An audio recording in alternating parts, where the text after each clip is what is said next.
to have a fight that involves $10 billion. These are fights that only billionaires have. You're talking about when a major corporation is trying to buy another smaller company for $10 billion. And even those types of transactions are rare. It's likely impossible that any of us are going to find ourselves at the end of a $10 billion fight. And usually it's over companies, it's over land, it's over something.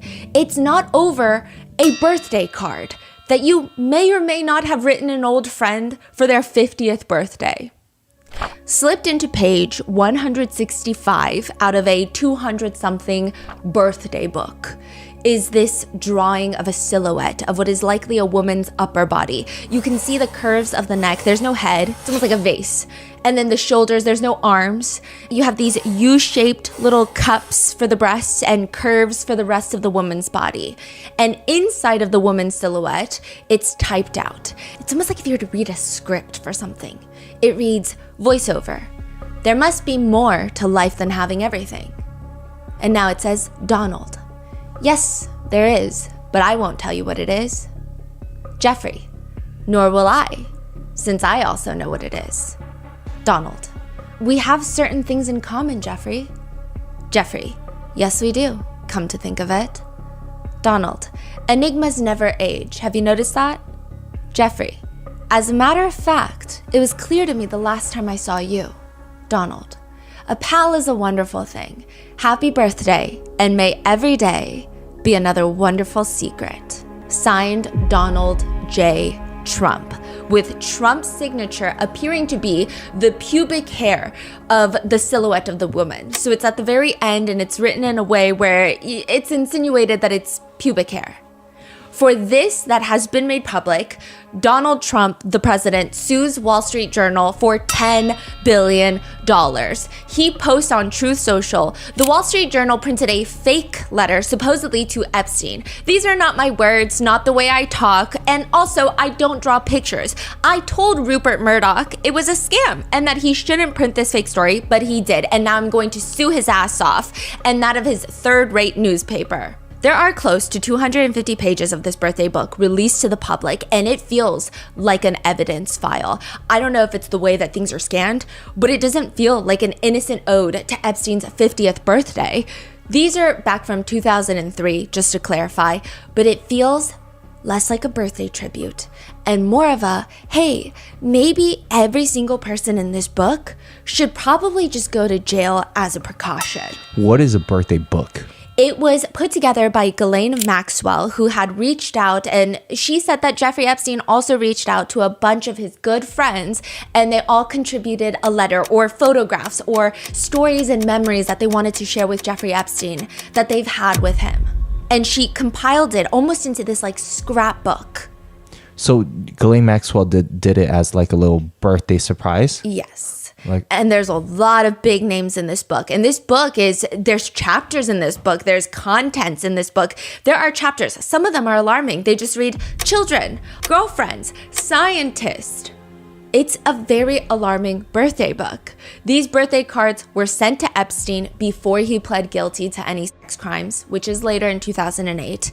However, this is after Virginia Giuffre has been abused. This is after a lot of the victims say that was their time frame of the abuse. This is in the midst of when Epstein and Ghislaine are committing some of the most heinous trafficking crimes. And so everybody's wondering, maybe if we don't ever get a list, is this a list? Because these people, they are hanging around Jeffrey Epstein, they're hanging around Ghislaine Maxwell during the height of the trafficking crimes. And there's a lot of insinuations, there's a lot of different little hints to Jeffrey loves being around women. People are drawing some of the creepiest cartoons. They've included all of these inside jokes that all feel like they point to something just a lot darker. It feels like at least one person, if not a lot of people in this birthday book, knew what was happening with Epstein and Ghislaine and their sex trafficking ring. We would like to thank today's sponsors who have made it possible for Rotten Mango to support the Coalition to Abolish Slavery and Trafficking, aka CAST. They are the United States' largest provider of comprehensive direct services to survivors of trafficking. This episode's partnerships have also made it possible to support Rotten Mango's growing team. We'd also like to thank you guys for your continued support. As always, full show notes are available at rottenmangopodcast.com. This episode involves mentions of alleged DV, self-exit, CSA, trafficking. Please watch with caution. And this is part 2 of our coverage on everything that's been happening with Epstein and the Epstein files. I do want to be clear that the allegations mentioned in the video are not Rotten Mango's allegations specifically, but rather a retelling of the case details reported on by survivors like Virginia Giuffre. And additionally, all opinions, online sentiment, netizen comments are publicly available online records, and they're not a reflection of our own beliefs. That's not to say that we don't personally have an opinion on this case, but our opinion does not equate to fact. Please note, we are not accusing anyone of anything, and unless proven in the court of law in the United States, everybody is innocent until proven guilty.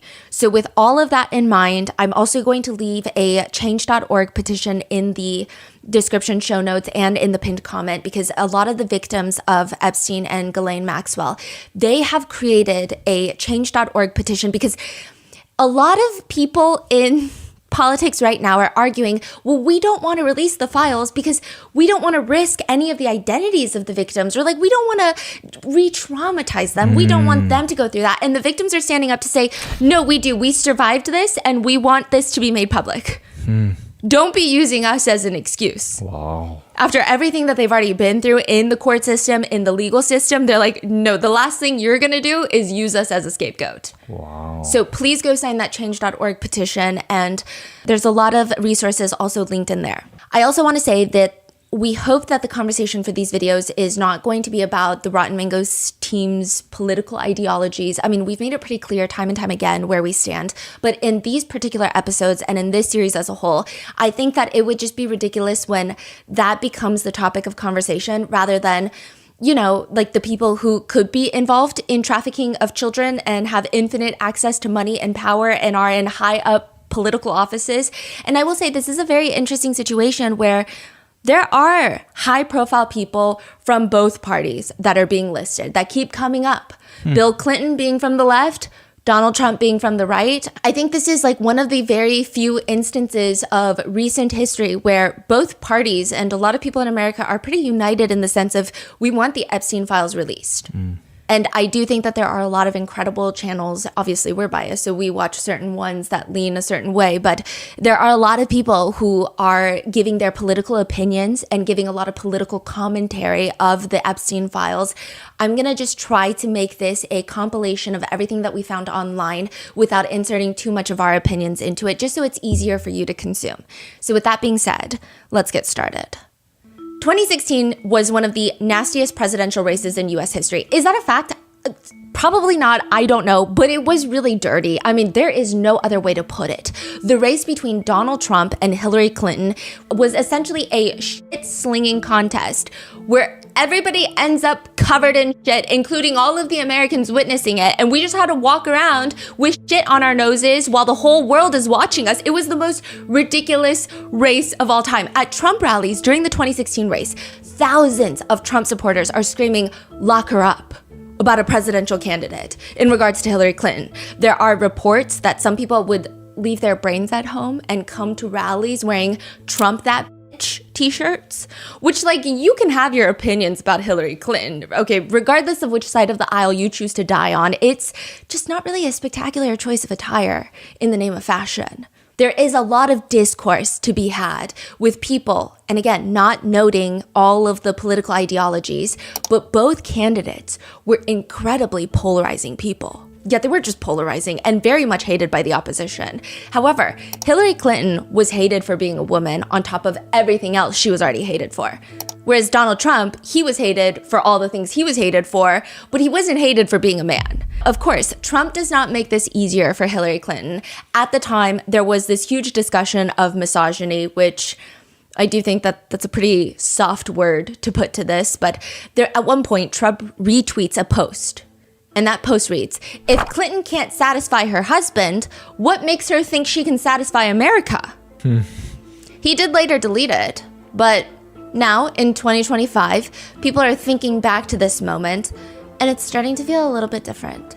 Because the new conspiracy theory in America, or joke if you will, is that Donald Trump and Bill Clinton were having a salacious affair that Jeffrey Epstein knew about. In the US, we like to make little acronyms for things. Perhaps it makes things sound more approachable. Instead of saying the Supreme Court of the United States, we say SCOTUS, or FLOTUS for the First Lady of the United States, or POTUS for the President of the US. It sounds softer.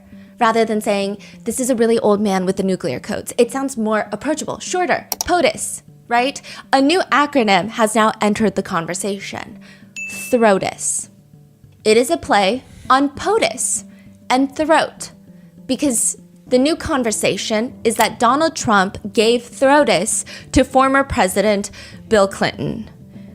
Joke meaning that it's probably untrue. It probably is in bad taste, potentially. I'm also not saying that this happened, and I'm definitely not here defaming the most powerful people in the country because that would be unhinged behavior. There is an email that has been released by the House Oversight Committee between Mark Epstein and Jeffrey Epstein. Jeffrey Epstein has a brother named Mark.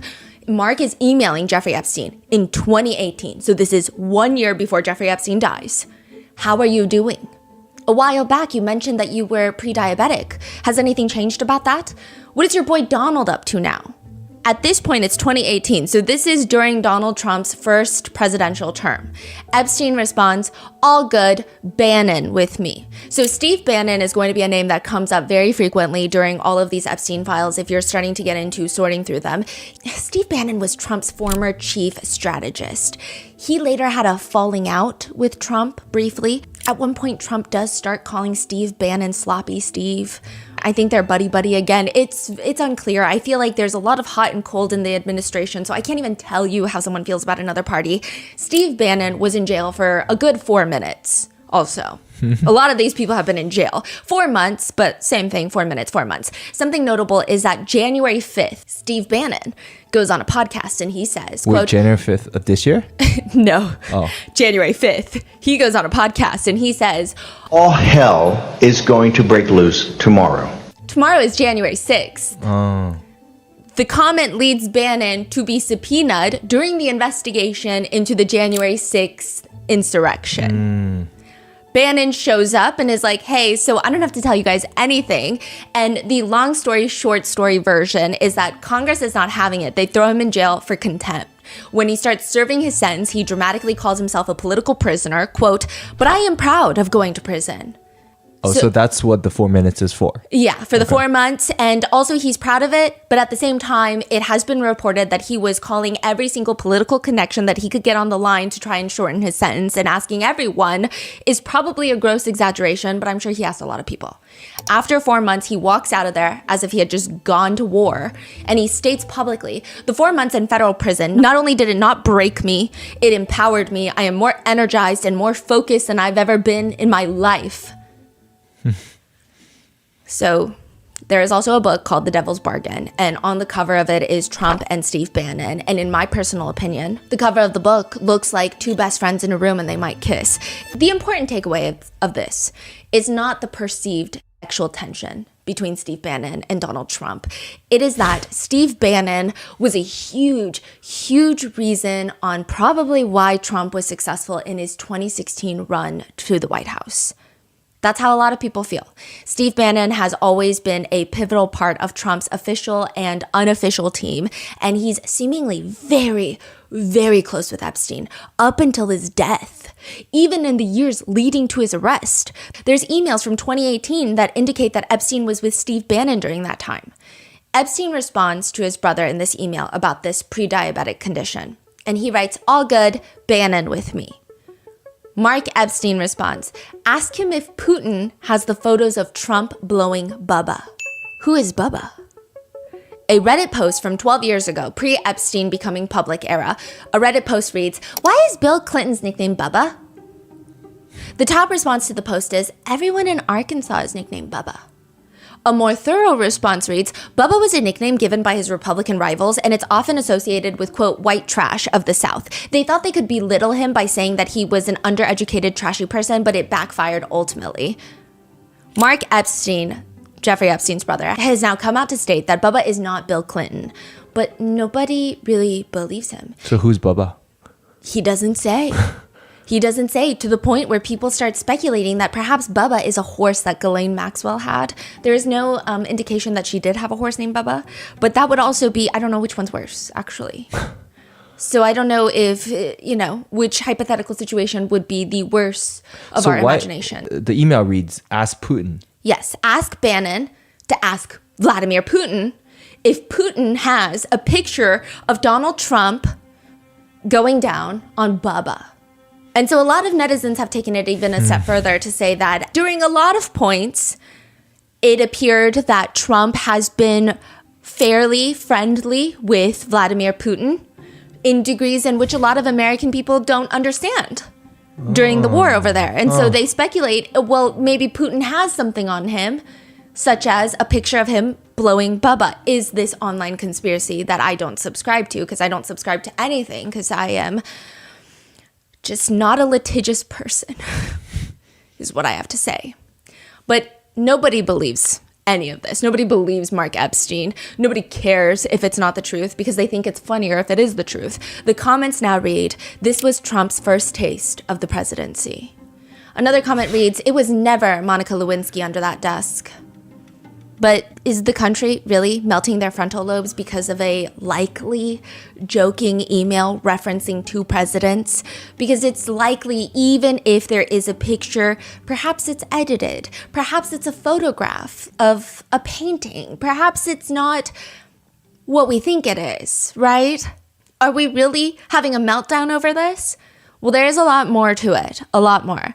Like how for Epstein's 50th birthday party, both Trump and Clinton are rumored to have submitted their letters for Epstein, wishing him the happiest half-century of life. There's not a lot of ways to make a birthday present feel ominous or creepy, but this birthday book feels like evidence. I wish I could go page by page with you, because every page that we were studying, the RM team and I, we felt like we could spend a day deep diving into every single page in this behemoth of a birthday card. Just send a gift card next time. Some of the well wishes start off a little bit more normal. One of Epstein's friends asks their house astrologer, because they all just have these people laying around that they pay, a house astrologer, about what to make of Epstein. And that gets included in his 50th birthday book.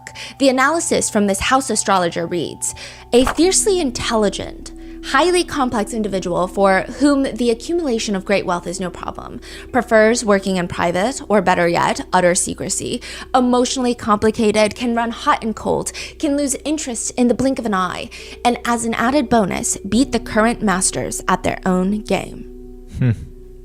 That's in the birthday card. Other people have included pictures of Epstein that they like. Like one of him is in a darkly lit bathroom. The walls appear to be covered in like a dark colored wood. The entire tub is lined with dark colored steps. And the most frightening thing is that the bathwater is barely bubbly. It's barely covering Epstein. It's just lukewarm water and he's marinating in it. He's just floating around in it like an overcooked shrimp. He's got one hand supporting his head, but it's also just giving him this air of Wait, what is this? It's a photo? Of Epstein in a bathtub. There's like a so photo many shoot? photos. Please go watch the video version on YouTube.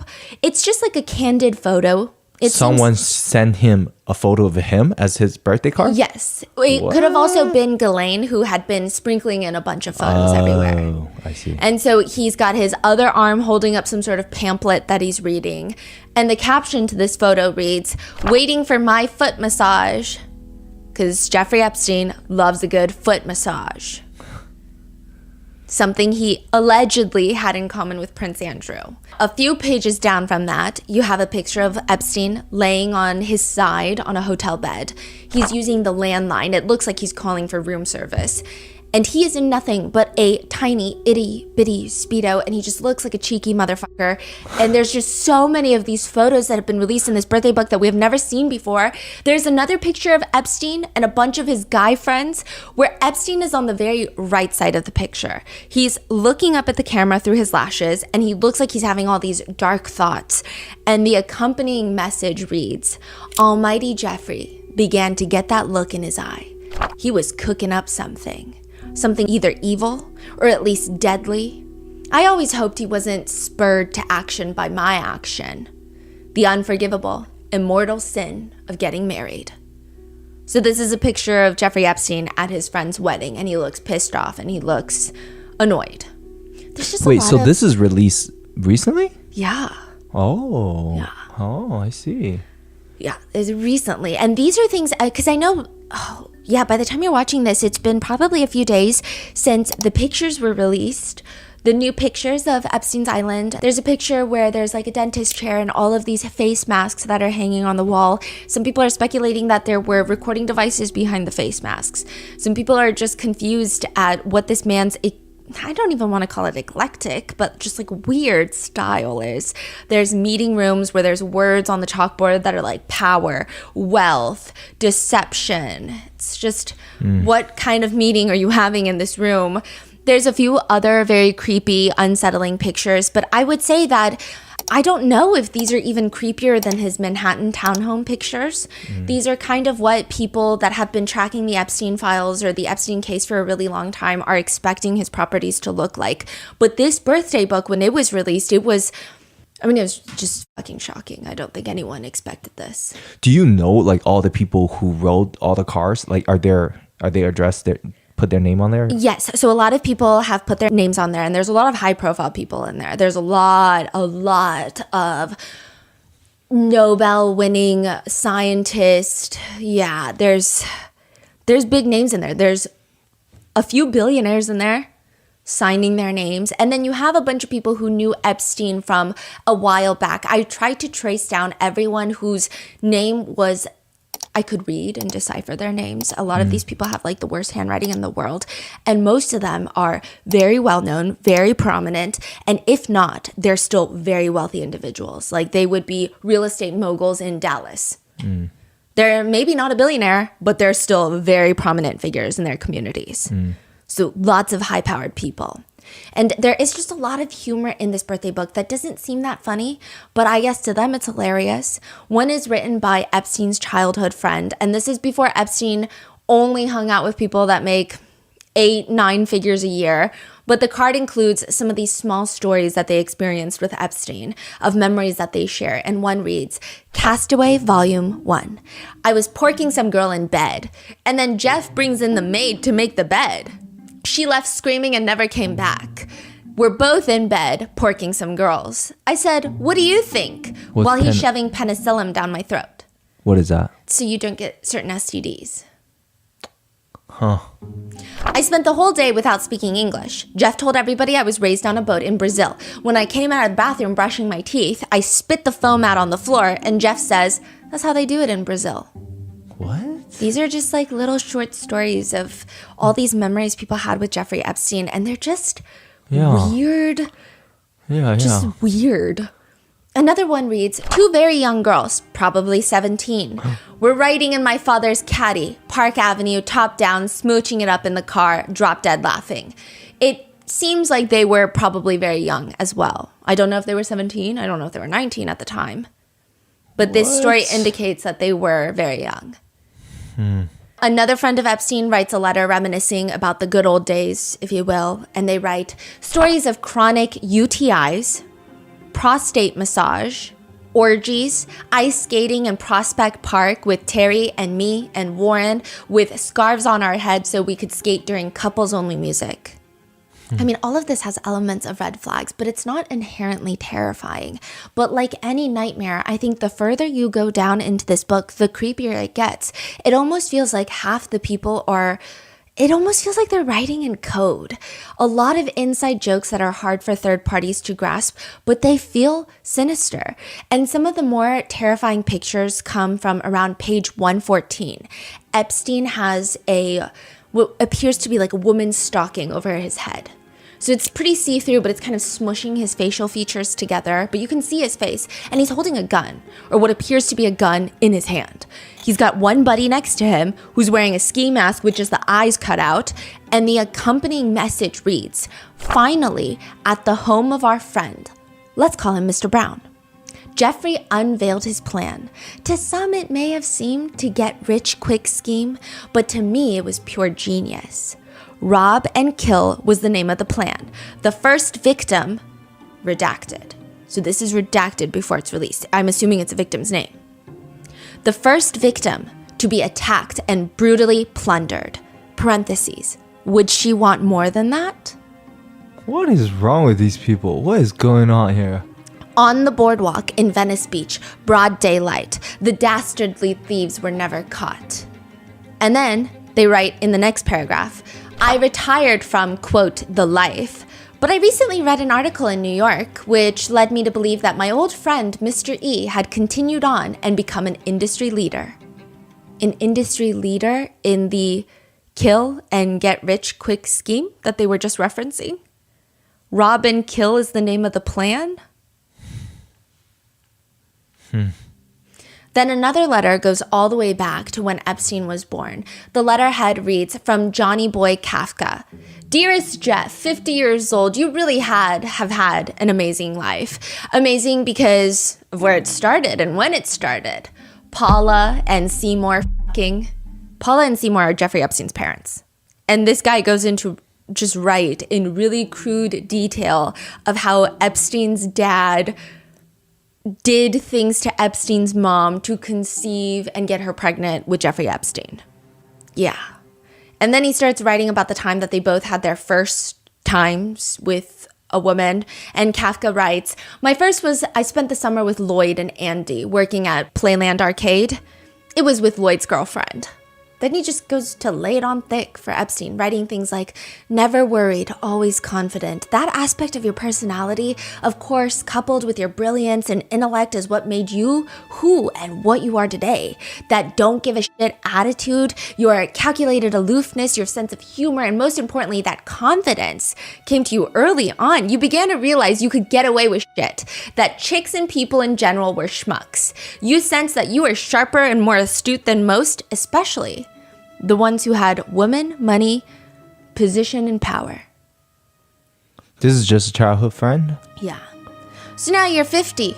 No sweat, Jeff. You look great. You're probably in the best shape of your life and you're not slowing down one bit. There's not a day that goes by that I don't think about you. So Jeff, even though we don't speak that often and our lives don't intersect, you really are a part of me and I will always be grateful for the great times we had.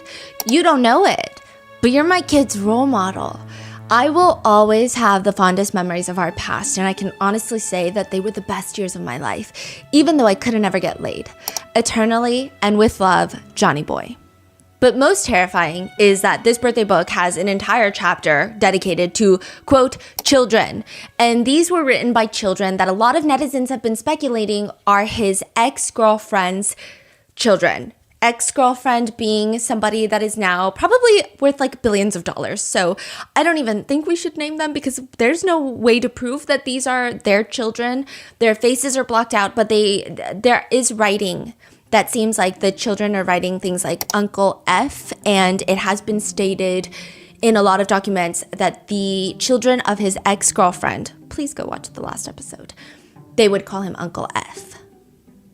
So Jeff, but without the J. But there are a lot of pictures. There's a whole page of a child that's probably under 10, and she's playing the piano. She's posing in her pajamas. I mean, it's hard to tell if there's anything sinister about the pictures. I don't think that there are, because, you know, there are necessary redactions being made. I don't think anything is inherently terrifying, except the fact that these are for Jeffrey Epstein. I just can't imagine gifting someone pictures of my child for their 50th birthday, unless it's a relative, which even then, I feel like my relatives would say, hey, thanks, I love your kids, but can I get a gift card instead? Like, I don't really care for these pictures like that. Why would you want your child to write letters to Epstein? In one disturbing child drawing, there are 5 people crying at the top. And the caption reads in giant crayon scribbles, "Here comes the bride, all dressed in white. Where is the groom? He's in the ladies' room." What? Yeah, and right under that you have a children's drawing that I feel like could end up in some sort of child psychology textbook. You see 3 figures, 2 adults and 1 child. The 2 adults look like they're about to dance. They're facing each other. The adult on the left has the shadow of another child inside of them. So is this person pregnant? They eat the child? I don't know. I mean, this is, I guess, artistic expression. It's up for interpretation. And then you have a small child dancing in between them. And then in another hand-drawn picture, which appears to be done by crayons, it's unclear if this was done by a child or an adult. You see an adult playing a grand piano, like a Steinway perhaps. And behind them are these windows with these thick green curtains, which a lot of people have been cross-referencing with multiple of Jeffrey Epstein's properties, and it could be plausible with multiple of them. There are rows and rows of these plush-looking pink chairs, almost like the ones that you would see at like a wedding banquet. And they're all lined up with what appears to be other adults sitting on those chairs watching the pianist. But at the feet of the piano on the ground, there is a little child just laying on the ground. The card with it reads, "Jeffrey, look at this drawing. Picture the scene without the audience. The girl sleeping on the floor, I believe, had shorter hair then. Does it bring you back memories?" That is creepy. Wow. Yeah. Because I also feel like people are assuming that none of this is going to be made public. If there was a funny situation where, hey, remember your best friend's kid fell asleep because your piano skills were so bad, and then they started farting it up while they were asleep, like, I feel like you would write about it. This is so cryptic that it's just weird. Yeah. Wow. Throughout the entirety of this so-called birthday book, that again just feels like it belongs in an evidence bag sealed, there are, well, probably unsealed for the public, but there are many references to Epstein and his many girls, with one even including a New Yorker-esque cartoon that says, "I've done a lot of soul searching, and I've come to the conclusion that I should be thinking less about money and more about naked women and biomathematical research." And on that theme, someone writes Epstein a birthday card filled with a bunch of mathematical equations, which I cannot break down for you. But on that very page, there is a distinct handwritten note, and it says, "F and only F would ask, how fucked up are your kids?" F as Jeffrey, or? We don't know. That's what I'm saying. They're so cryptic for no reason. Yeah. And it's so weird. I feel like these are things either you really have to have a different way of thinking or different hobbies in life. It feels like when people are trying to be edgy. It's like if you were to get 20 just like 17-year-olds that are trying to be edgy and you're like, hey, write some cryptic shit and then put it in a book, this would be what comes out of it, because it feels really ominous for no reason. Later, the card reads, "I'm thinking of all the great times we had together. You know you will always be my very close friend, even though we don't see each other so much anymore." In another chapter titled Girlfriends, one birthday card reads, "Jizzies." So at the very top it says, "Jizzies, definition, a highly excited and distracted state of mind." The card has multiple redacted photos that could be intimate photos. It's hard to say if they're consensual adult intimate photos or if it's CSAM. I don't know. And I don't even know if these are intimate photos, but I imagine because anytime there are pictures of women, they will redact the face but keep the clothed body. So, but the whole thing is redacted. So unless it's like a very close-up of the face, I'm not sure. Once you hear the accompanying message, I don't think that you're going to think it's a face. So it reads, "To a collector of more than beautiful minds, he whom appreciated architecture, undulating landscapes, beauty marks." There's a whole story written on the left side near these redacted photos, and it says, "I understood years ago after Ghislaine came to the Palm Beach horse show looking for what I thought was a horse that she was on a mission for a collection of breast photos, a compilation, of course, for you. I came to see you some months later and you told me to take my top off. With the usual Epstein smile, you looked at my breasts and said, 'Yeah, I was right. Memory served you correctly. The beauty mark was on the right breast.' One quotable memory to a true friend with whom I have shared many complicities. I love you and wish you the best next 50 years. But also, horse show, Ghislaine Maxwell is going out on a mission to get... Virginia Giuffre stated in her book that for one of Epstein's birthdays, Virginia Giuffre wanted to get him a watch because he really likes watches. And so she really, at this point in her time, she's saying it's very conflicting because on one hand, she starts seeing them almost as parental figures because there would be moments where at the island, there would be days where nothing happens and they would get popcorn and they would lay around the couch and they would watch Sex and the City together and they would just have normal conversations. And so these types of moments would convince her, and she's a child at this point, that this is a normal family. Mm-hmm. And she would almost convince herself, just get through the bad parts so that you can have the good parts with them, like watching Sex and the City and just having a good day and eating dinner together. Those were like the okay parts. So she was thinking, maybe I could get him a watch. And Ghislaine smirked at her and said he wouldn't want a watch from you, basically saying there's no watch you could afford that he would ever wear. And so she says, but I have a better idea. Virginia states that Ghislaine took nude photos of her to add to his trophy collection. By this point, Virginia Giuffre had already seen all of the pictures of CSAM that he collected, and that he had this little room with a hidden door in his Palm Beach estate where all of the pictures were framed up on this wall, and it's clearly CSAM, and he ran out of space because she's saying that there was just boxes upon boxes of more photos in that little hidden room. So every wall's covered. Yeah. Wow.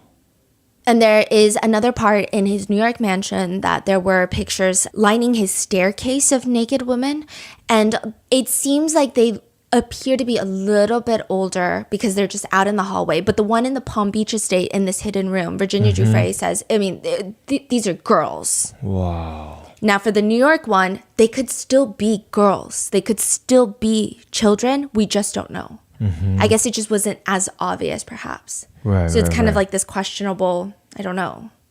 Wow. So it does seem like whoever this person is, it could very well have been a child at the time that Ghislaine had gotten pictures of her chest to give to Epstein. Mm-hmm. Another letter from a girlfriend of Epstein reads, "My dear Jeffrey, I can write about how I want to cut you into bird head pieces and chew them between my molars until I suck all the blood and juice out of you. No stew, just raw.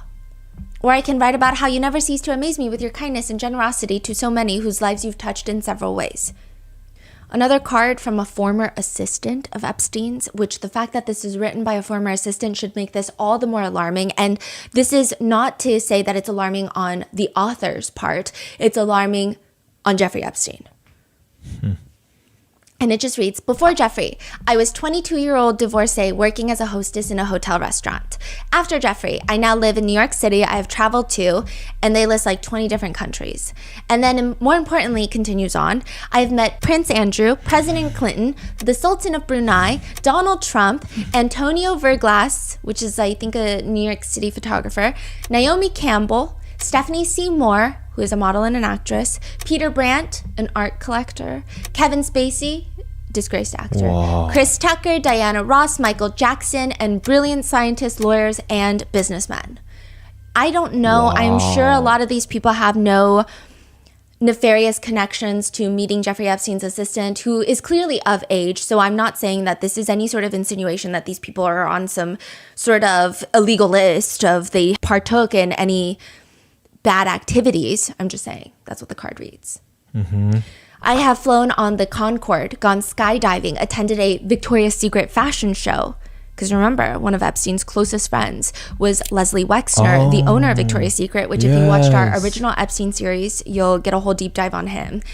And they continue to write, "Seen the private quarters of Buckingham Palace, sat on the Queen of England's throne, rode on a racetrack with Max Pepys," I think he's a driver, "learned countless skills.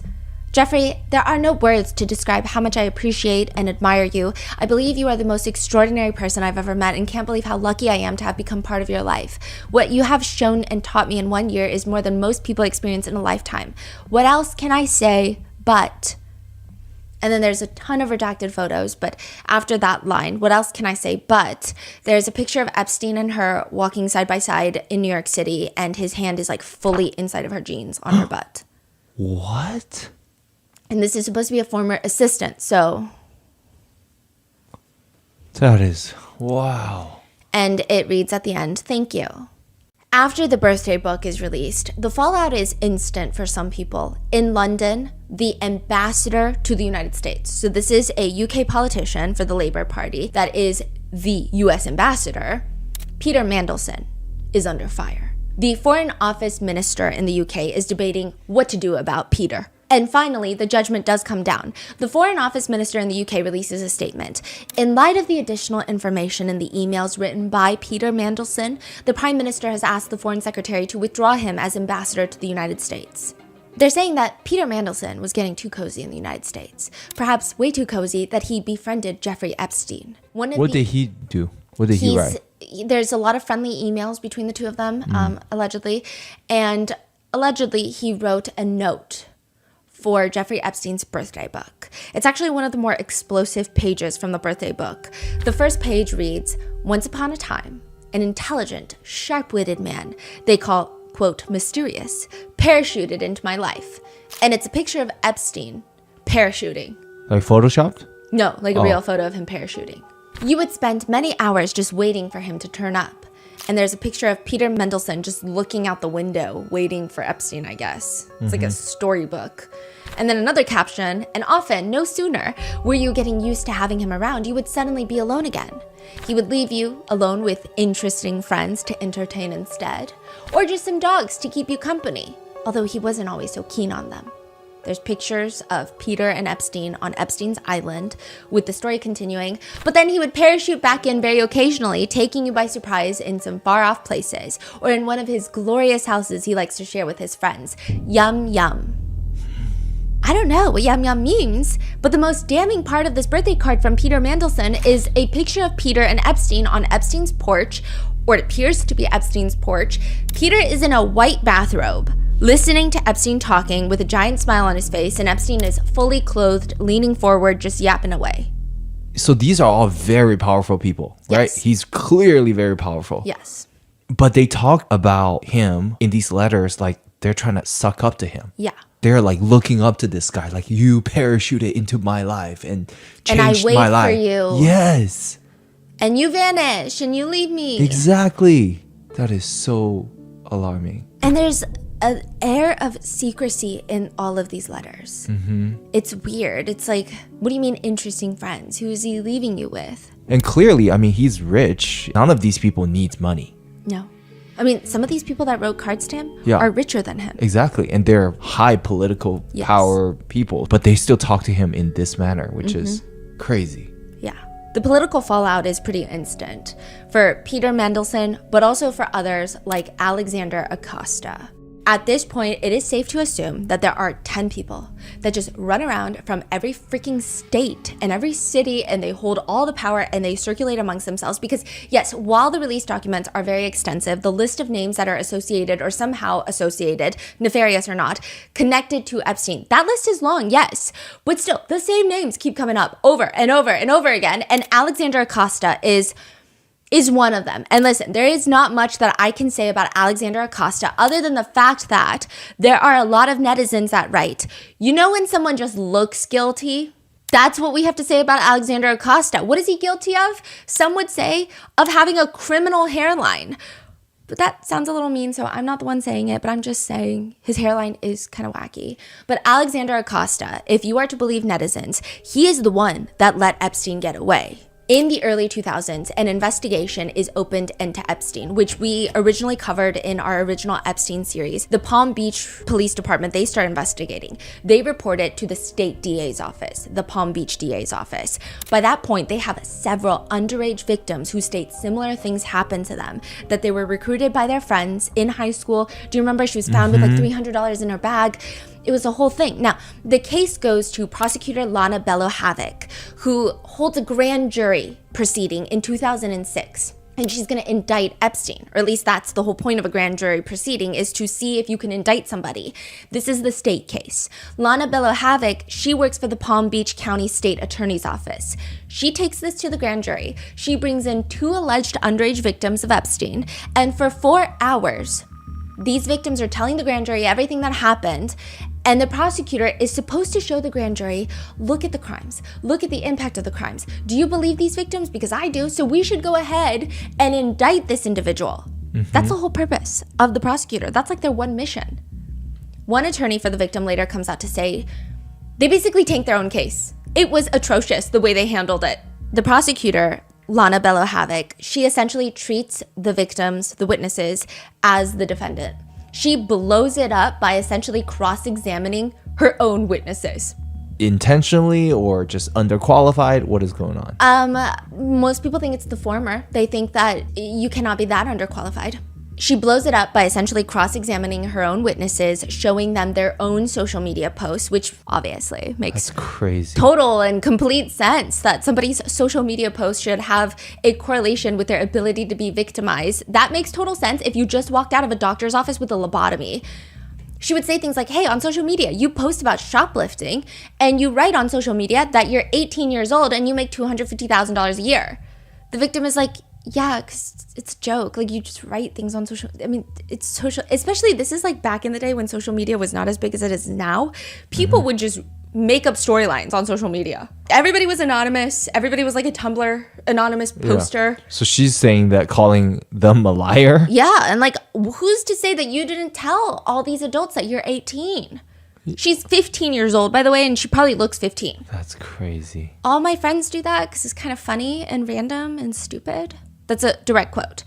And then the prosecutor, after the victim shares that she was brought in to massage Epstein and that he offered to pay her more money if she let him use a toy on her, she says yes because she didn't feel she had a choice. Now, mind you, she's 15, so yes is not yes. She cannot consent. And in a further attempt to showcase her intellect, she accuses one of the witnesses, one of the victims, of being a sex worker. You're aware that you committed a crime. Now I am. I didn't know it was a crime when I was doing it. I guess it's like prostitution or something like that. That's a direct quote from one of the victims. Her attorney later states, it just reaffirmed what we always knew, what was happening, is that the state attorney was afraid to prosecute Epstein and that they tanked their own case by attacking their own witness during the grand jury proceeding. It was almost like the grand jury proceeding was an attempt to prosecute the teenagers and ignore Epstein. Another victim tells the grand jury, he was well aware of my age from the very beginning.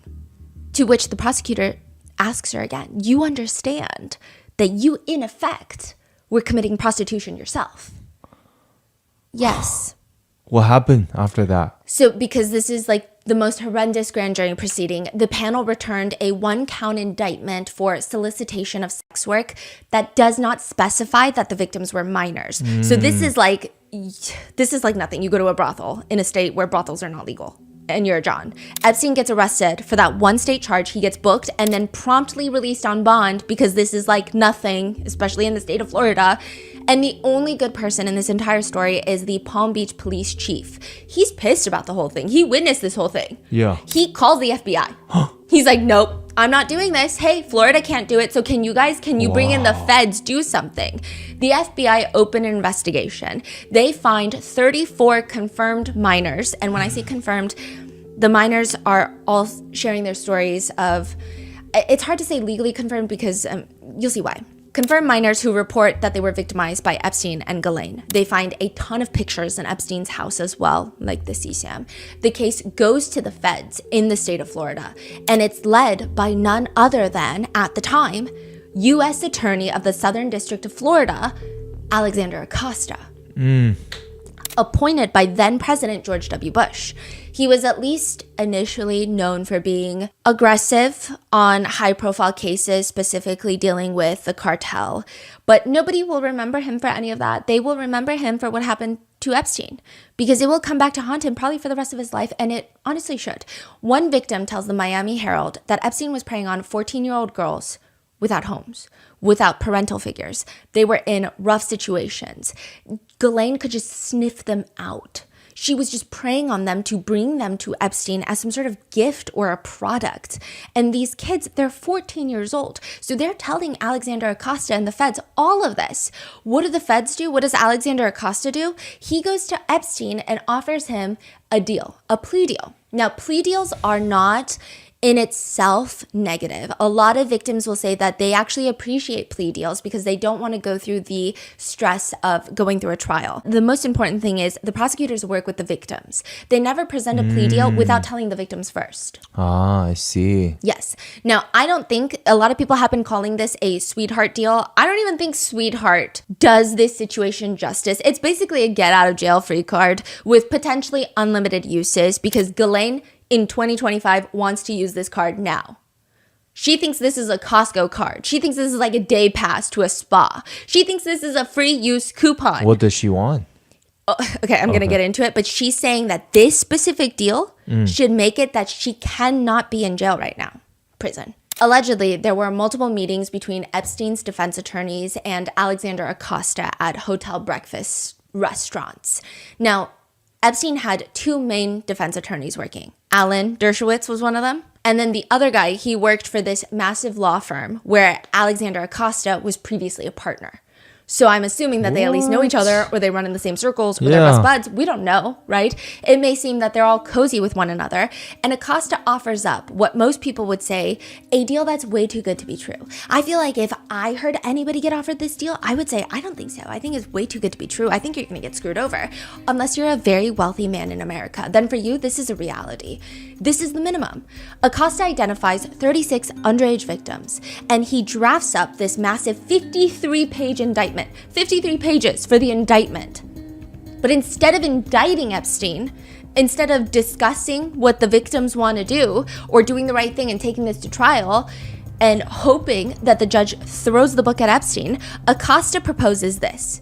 Hey, Epstein, plead guilty to state charges. 1 count of solicitation of sex work and 1 count of solicitation of sex work with a minor under the age of 18. What? That's it? Now, this is where the deal gets even sweeter. It's like sickly sweet. I'm going to throw up. The deal stipulates that none of the victims will be notified of the deal. The deal will be kept under seal, and they will dismiss all the grand jury subpoenas, and it will be a non-prosecution agreement, which means that Epstein and his co-conspirators will avoid federal sex trafficking charges as long as he pleads guilty. So Ghislaine Maxwell is now trying to use this to appeal her conviction. This is in Florida. This is the Southern District of Florida. And then this is in 2008, 2009. Now, in 2019, Epstein is arrested in the Southern District of New York by a prosecutor that we know, Maureen Comey, that was working on the Sean Combs case, but now has been fired, all still connected to the Epstein case. Trump famously hates her father, and some people think that the timing of her being fired after she primarily worked on Epstein and Ghislaine Maxwell's case is odd. That's not what I'm saying. I'm just saying that's what people are saying. So Maureen Comey, they get Jeffrey Epstein in the Southern District of New York. Then they get Ghislaine Maxwell in the Southern District of New York. Epstein dies before he goes to trial. Ghislaine Maxwell is convicted and she's thrown into prison. Now Ghislaine is saying, hey, I'm actually part of Jeffrey Epstein's 2009 non-prosecution agreement, which means I can avoid federal sex trafficking charges. She's trying to argue it doesn't matter that it's not the district I was charged in. So a lot of people are saying maybe if she had been convicted in the Southern District of Florida, that could apply more. But then she's trying to argue it doesn't matter because you guys are all the feds. The feds are the feds. But I mean, it doesn't seem like she's going to get out of jail. If anything, people suspect she may be pardoned at some point, receive a presidential pardon. But that's a speculation. And a lot of people have opinions even about the speculation. Some people think it's horseshit. Some people think it's very plausible. It really depends. Ghislaine, in her 2025 proffer agreement, says that during the Florida investigations, she wasn't even investigated. Like, nobody reached out to her. She said, I never even received a phone call. That's a quote. Did you receive a subpoena? No. Did the state law enforcement ever reach out to you? No. If that is true, that just goes to show how little anyone investigated or cared for anything. A federal judge will later find this entire deal illegal. Illegal? Illegal in the sense because Acosta did not consult the victims before agreeing to this. There is something called the Crime Victims' Rights Act, meaning victims have the right to be heard on related plea deals, sentencing, and other key developments in the cases that impact them. But a lot of the victims did not even find out about this sweetheart deal until he's like out of prison. Where is he now, the prosecutor? Alexander Acosta? Yeah. He was in the White House. This is in 2008, 2009. Fast forward to 2016, Trump gets elected into the White House for his first presidential term. And he appoints Alexander Acosta to be the Secretary of the Department of Labor. And also, he is a big figure in the Republican Party. He was appointed to be the U.S. Attorney by George W. Bush in Florida. When he gets to the role, he proposes an 80% budget cut to the International Labor Affairs Bureau, which is the division that funds programs to combat child and human trafficking and forced labor. So there was a lot of drama there. In 2019, Acosta is questioned about giving the world's most unheard of deal to Epstein, in which he says, I wanted to help the victims. So many of the victims have come forward to say, hey, so we are so traumatized by that deal. Genuinely so traumatized because nobody consulted us. We lived in fear for the rest of our lives. He got off with a slap on his wrist, and most likely he was victimizing new girls afterwards. So they're that was the most terrifying thing of our lives. But Acosta is no, I was helping the victims. That's why we intervened. And that's what the prosecutors of my office did. They insisted that he go to jail and put the world on notice that he was and is a sexual predator. He said that if they went to trial, it would have been a roll of the dice because back then things were different. Quote, today we know a lot more about how victims' trauma impacts their testimony. Our juries are more accepting of contradictory statements, understanding that trauma-impacted memories work differently. And today, our judges do not allow victim shaming by defense attorneys. Which that is not true. He also tries to use the victims as scapegoats, saying that they were refusing to testify, and some of them were even exonerating Epstein. She talks about the victims being scared and traumatized, refusing to testify, and how some victims actually exonerated Epstein. He goes on to shift the blame to the state attorneys, saying, and this is a personal opinion here, but both of them could just spar it out in an arena. I could not care less. But the former state attorney is no, it's you. Okay, more or less, he accuses Acosta of trying to rewrite history. And he says, no matter how my office resolved the state charges, the U.S. Attorney's Office always had the ability to file its own federal charges. If Mr. Acosta was truly concerned with the state's case and felt he had to rescue the matter, he would have moved forward with the 53-page indictment that his own office drafted. Which, I don't know why you're on a high horse. You guys are both, in my opinion, idiots. Acosta then tries to argue, I gave him the plea deal because I didn't think that the trial, it would have been risky. But he says, that work release program where for 13 months he had work release, so he was basically not in prison? That was BS. That's what Acosta says. And so this work release was complete BS. And I've been on record as far back as 2011 saying that it was not what was bargained for and it was not what we expected. Look, no regrets is a very hard question. And so you always look back and you say, what if? We did what we did because we wanted to see Epstein go to jail. He needed to go to jail. And that was the focus. A lawyer for one of the victims has come forward to say, unbelievable, ignoring the facts of what actually occurred 12 years ago, doing his best to put a good light on a bad deal. It's been reported that Acosta has privately reached out to political allies for PR help about this whole debacle. And in another statement, Trump states about Acosta. And what I do know is that he's been a really great Secretary of Labor. The rest of it we'll have to look at. We'll have to look at it very carefully. But the scandal becomes so bad that Acosta is more or less forced to resign. And Trump says, quote, I feel very badly, actually, for Secretary Acosta because I've known him as being somebody that works so hard and has done such a good job. I feel very badly about that whole situation. He felt the constant drumbeat of press about a prosecution which took place under his watch more than 12 years ago was bad for the administration, which he so strongly believes in, and he graciously tendered his resignation. That was him, not me.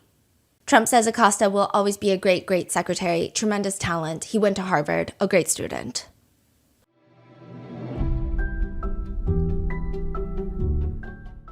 This podcast is brought to you by Netflix. Behind every empire, there is a story most people never hear. Sean Combs' The Reckoning is the documentary on Diddy's rise, reign, and downfall, told through explosive firsthand accounts from those who knew him best in raw interviews and never-before-seen footage. It follows his journey from intern to music mogul and the power, parties, and controversies that came with it. The more famous he got, the more his greed and hunger for power grew. Watch the story of Sean Diddy Combs. Sean Combs, The Reckoning, now playing only on Netflix.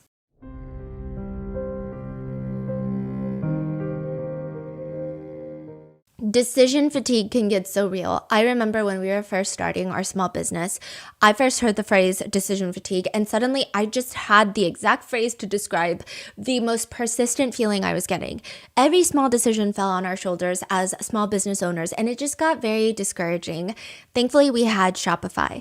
Decision fatigue can be the worst as a small business owner, but the commerce platform Shopify can help in a very big way. Shopify's point of sale system brings together in-store and online operations across up to 1,000 locations. Endless aisle, ship to customer, buy online, pickup in store. It's all made simpler for shoppers and helps staff have the tools to close the sale. Plus, a report from EY found that businesses on Shopify POS saw 22% better total cost of ownership. Although our first small business was for Grandpa Mingo's limited edition artwork, we have a project in the works that will alone demonstrate just how great Shopify is for small business owners and for small business shoppers. Get all the big stuff for your small business right now with Shopify. Sign up for your $1 per month trial and start selling today at shopify.com/rotten. Go to shopify.com/rotten. Shopify.com/rotten.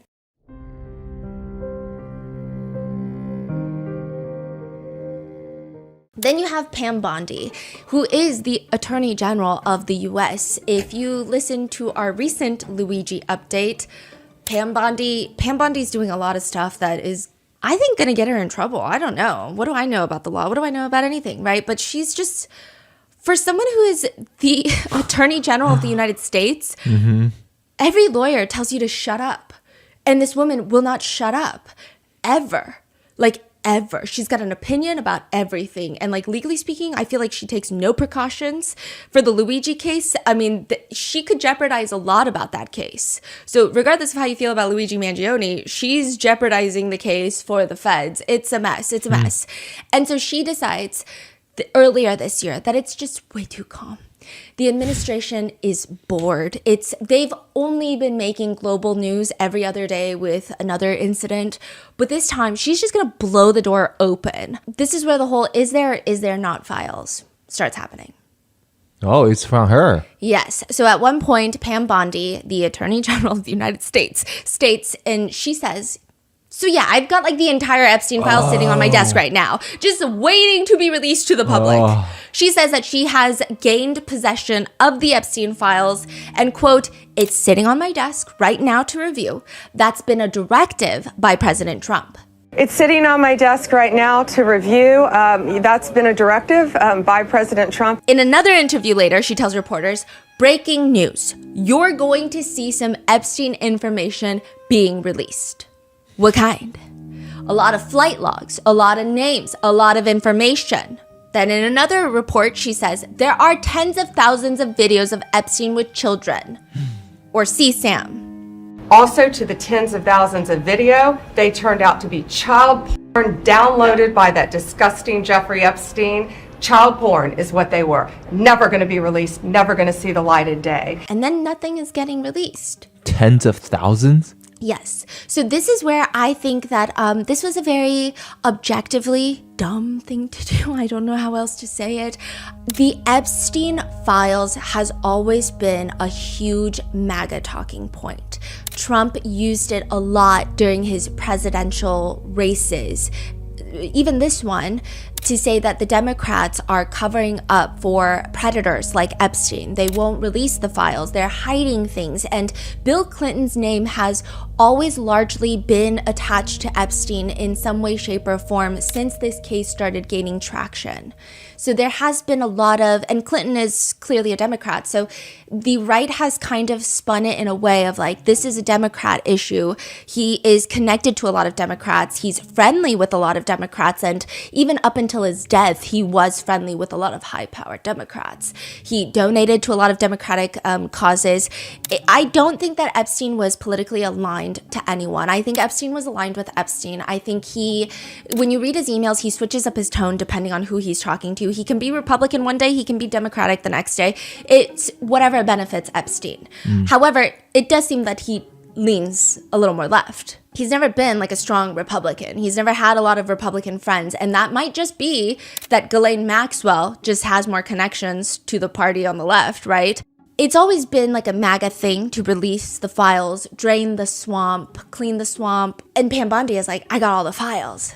So of course their own MAGA base is like, then do what you said you were gonna do.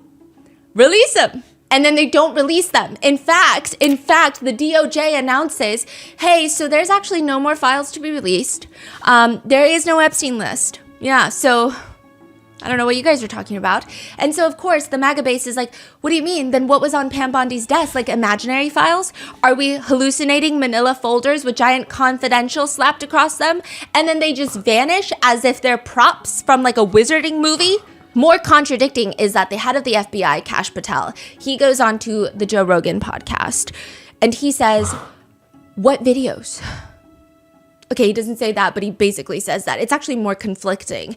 By the way, I'm just going to set the scene. They're like in what feels like a spaceship and the entire air quality, it's hazy with smoke because they're smoking Cuban cigars. No way. And like, it's just like the director of the FBI smoking Cuban cigars. No way. Yeah, with like a bald former wrestler. And like the visual is just a lot. And it's just like, and Kash Patel is like smoking. It's just like, I can't take it seriously. It just feels like he's at a kickback at a fraternity. And he's like, if I had a video of a guy on an island committing a felony, you would know about it. Again, logical play out. If there was a video of some guy or gal, love the equality, committing felonies on an island, and I'm in charge, don't you think you'd see it? If there was a video of some guy or gal committing felonies on an island, and I'm in charge, don't you think you'd see it? Joe Rogan is like, right, if you have it, but you can't say that you have it. Even Joe Rogan is like, stop saying this. But you cannot say you have it, right? Right? No, we're giving you everything we have. Everything we have so far. No, we're giving you everything we have. So far. Have you guys gone over all the video that's available? Yeah, that's what I'm telling you. That's why it takes so much damn time.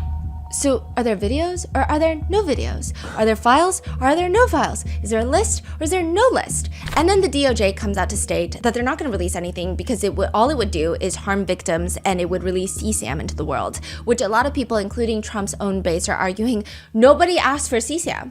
Like this feels like a really weird attack on us, not like us, but like, you know, you get it. Because like nobody asked for CSAM, but they made it sound like everybody was asking for CSAM. And it's like, who in their right mind would demand that the DOJ release CSAM that we don't even know exists or not? But like we would never, nobody in America would ask for that to be released. Furthermore, it is stated that Trump himself, he was on a Lex Fridman podcast before when Lex Fridman is asking him. It's just very strange for a lot of people that the list of clients that went to the island has not been made public. Yeah, it's very interesting, isn't it? Probably will be, by the way. Probably. So if you're able to, you'll be... Yeah, I'd certainly take a look at it. So is there a list or not? Now, MAGA has a full-blown meltdown over this, with some in the MAGA base even turning on Pam Bondi, saying that she lied. However, Trump does stand by Bondi at some point. He posts on Truth Social, what's going on with my boys, and in some case, gals? They're all going after Attorney General Pam Bondi, who is doing a fantastic job. We are on one team, MAGA, and I don't like what's happening. We have a perfect administration, the talk of the world, and selfish people are trying to hurt it. All over a guy who never dies. Jeffrey Epstein. For years, it's Epstein over and over again. Why are we giving publicity to files written by Obama, Crooked Hillary, Comey, Brennan, and the losers and criminals of the Biden administration who conned the world with the Russia hoax. They created the Epstein files, and now my so-called friends are playing right into their hands. Why didn't these radical left lunatics release the Epstein files? If there was anything in there that could have hurt the MAGA movement, why didn't they use it? Let Pam Bondi do her job. She's great. A year ago, our country was dead. Now it's the hottest country anywhere in the world. Let's keep it that way and not waste time and energy on Jeffrey Epstein, somebody that nobody cares about. And thank you for your attention on this matter. So in one post, people are arguing, okay, so now you're saying that the Democrats wrote the files, but then you're saying, why didn't they release the files? But if they wrote it, but then also, like, let's say hypothetically the Democrats created these files and wrote it and forged it and lied about a bunch of Republicans being on there, why would they not have released it before Biden was out of office? Because it's not like a surprise attack that he was out of office. So they should have released it then, or like during the campaign, during the presidential race, they should have released it. So there has been argument about that. I think the biggest part that MAGA, the base, has been struggling with, from what I can see, is there is no consistency with the Epstein files. I mean, I think the left is not like the most consistent either, but as it pertains to the Epstein files, like the crazy swings of different storylines coming out of MAGA and the administration have been a lot for, I think, even Trump's own support base to keep up with. So it's like, before they get into office, we're going to drain the swamp, we're going to release the files, the left are crooked. They get into office and it's like, why do y'all keep talking about Jeffrey Epstein? I'm so bored. Aren't y'all bored? Even though they were the ones that kept talking about Jeffrey Epstein all up until during the presidential campaign. So there's a lot. Trump is also kind of lashing out, even going as far to say, let these weaklings continue forward and do the Democrats' work and don't even think about talking about our incredible and unprecedented success. But I don't want their support anymore. He's talking about MAGA, who's turning on him. Which leads everyone to be even more puzzled by the series of events. I mean, it seems like nobody has a stance that they want to take on this issue. Even the FBI director, Kash Patel, he's asked by Senator John Kennedy. So he's the Republican senator in Louisiana that everyone thinks is hilarious. Oh, okay. Yeah. I think he probably has some... I don't know, every politician, I'm just going to say, I don't know. They probably have some history, but he has gone viral many times for his sound bites. You hate cops just because they're cops? The next time you get in trouble, call a crackhead. I'm not saying you're the dumbest person in the world, but you better hope the dumbest person in the world doesn't die. Life is hard, but it's harder when you're stupid. He's asking Kash Patel, who, if anyone, did Epstein traffic these young women to besides himself? There is no credible information, none. If there were, I would bring the case yesterday. And then Senator John Kennedy is like, are these files going to be released before I die? Because he's from Louisiana. And that went viral. Are you going to release all the information about that? I think in the near future, sir. Like before I die? And then he's like, yeah, if there's files to be released, I'm going to release them. And everyone says Kash Patel looks like he was recreationally, potentially, maybe it's a prescription. He looks like he has an itchy nose. Yeah. Okay. I don't know. But he tells Senator John Kennedy that he believes that Epstein self-exited at MDC Metropolitan. And that is not what he had previously said. Previously, Kash Patel said that something's not adding up about Epstein's death. So it seems like even about Epstein's death, they're like, this is weird. And then people had to remind a lot of, okay, this is just what netizens think. A lot of people were saying, I don't know, Epstein's death is very suspicious. Who probably has a lot to lose? Maybe the Clintons, right? And then, Epstein died when the Republicans were in the White House. So then people are like, wait. So then Kash Patel is like, maybe he did self-exit. I don't know if that's the reason he changed his tune, or maybe he was presented with evidence otherwise.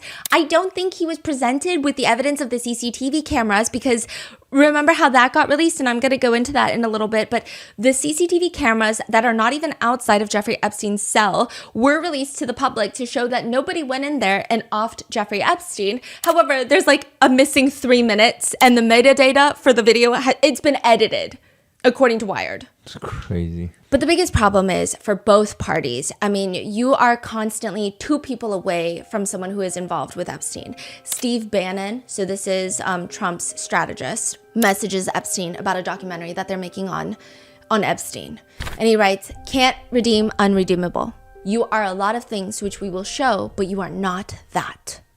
Some more context? Yeah, I mean, okay, a lot of these emails are lacking context, but it seems like Steve Bannon is saying the whole thing about the documentary is addressing you can't redeem unredeemable. And he's saying, you're a lot of things. And we're going to show all of those things in the documentary, but you are not that.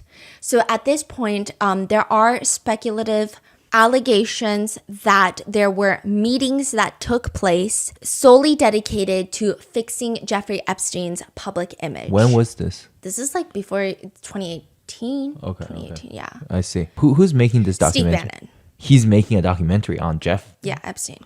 So he's part of a handful. Trying to help him. Yeah. Okay. That are trying to do some damage control on his image.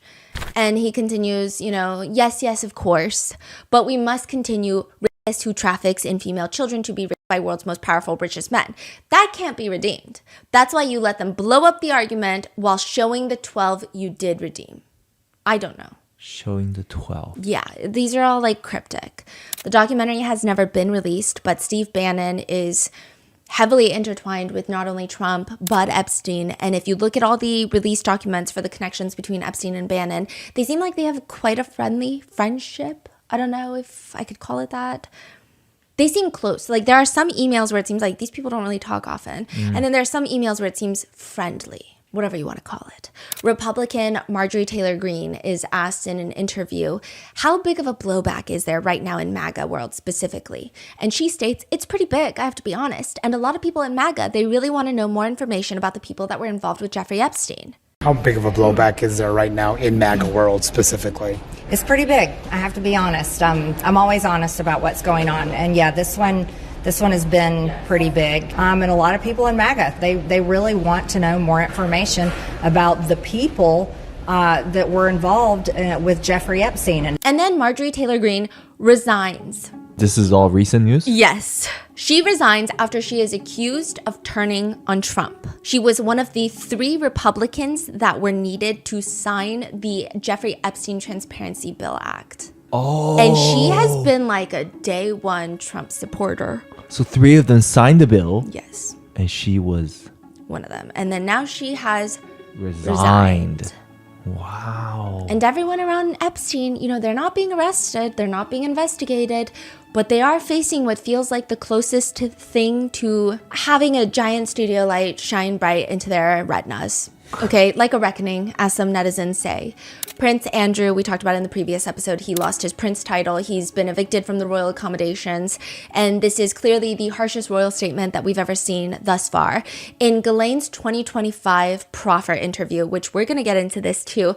So a proffer interview is when you go and you talk to the prosecutors, but anything you say in that interview cannot be used against you. Now, if you lie, you could be charged with perjury. That still applies. But that can still be public? Yes. So this was a proffer and they made it public for a reason. Well, that's what netizens think. This is in July of 2025.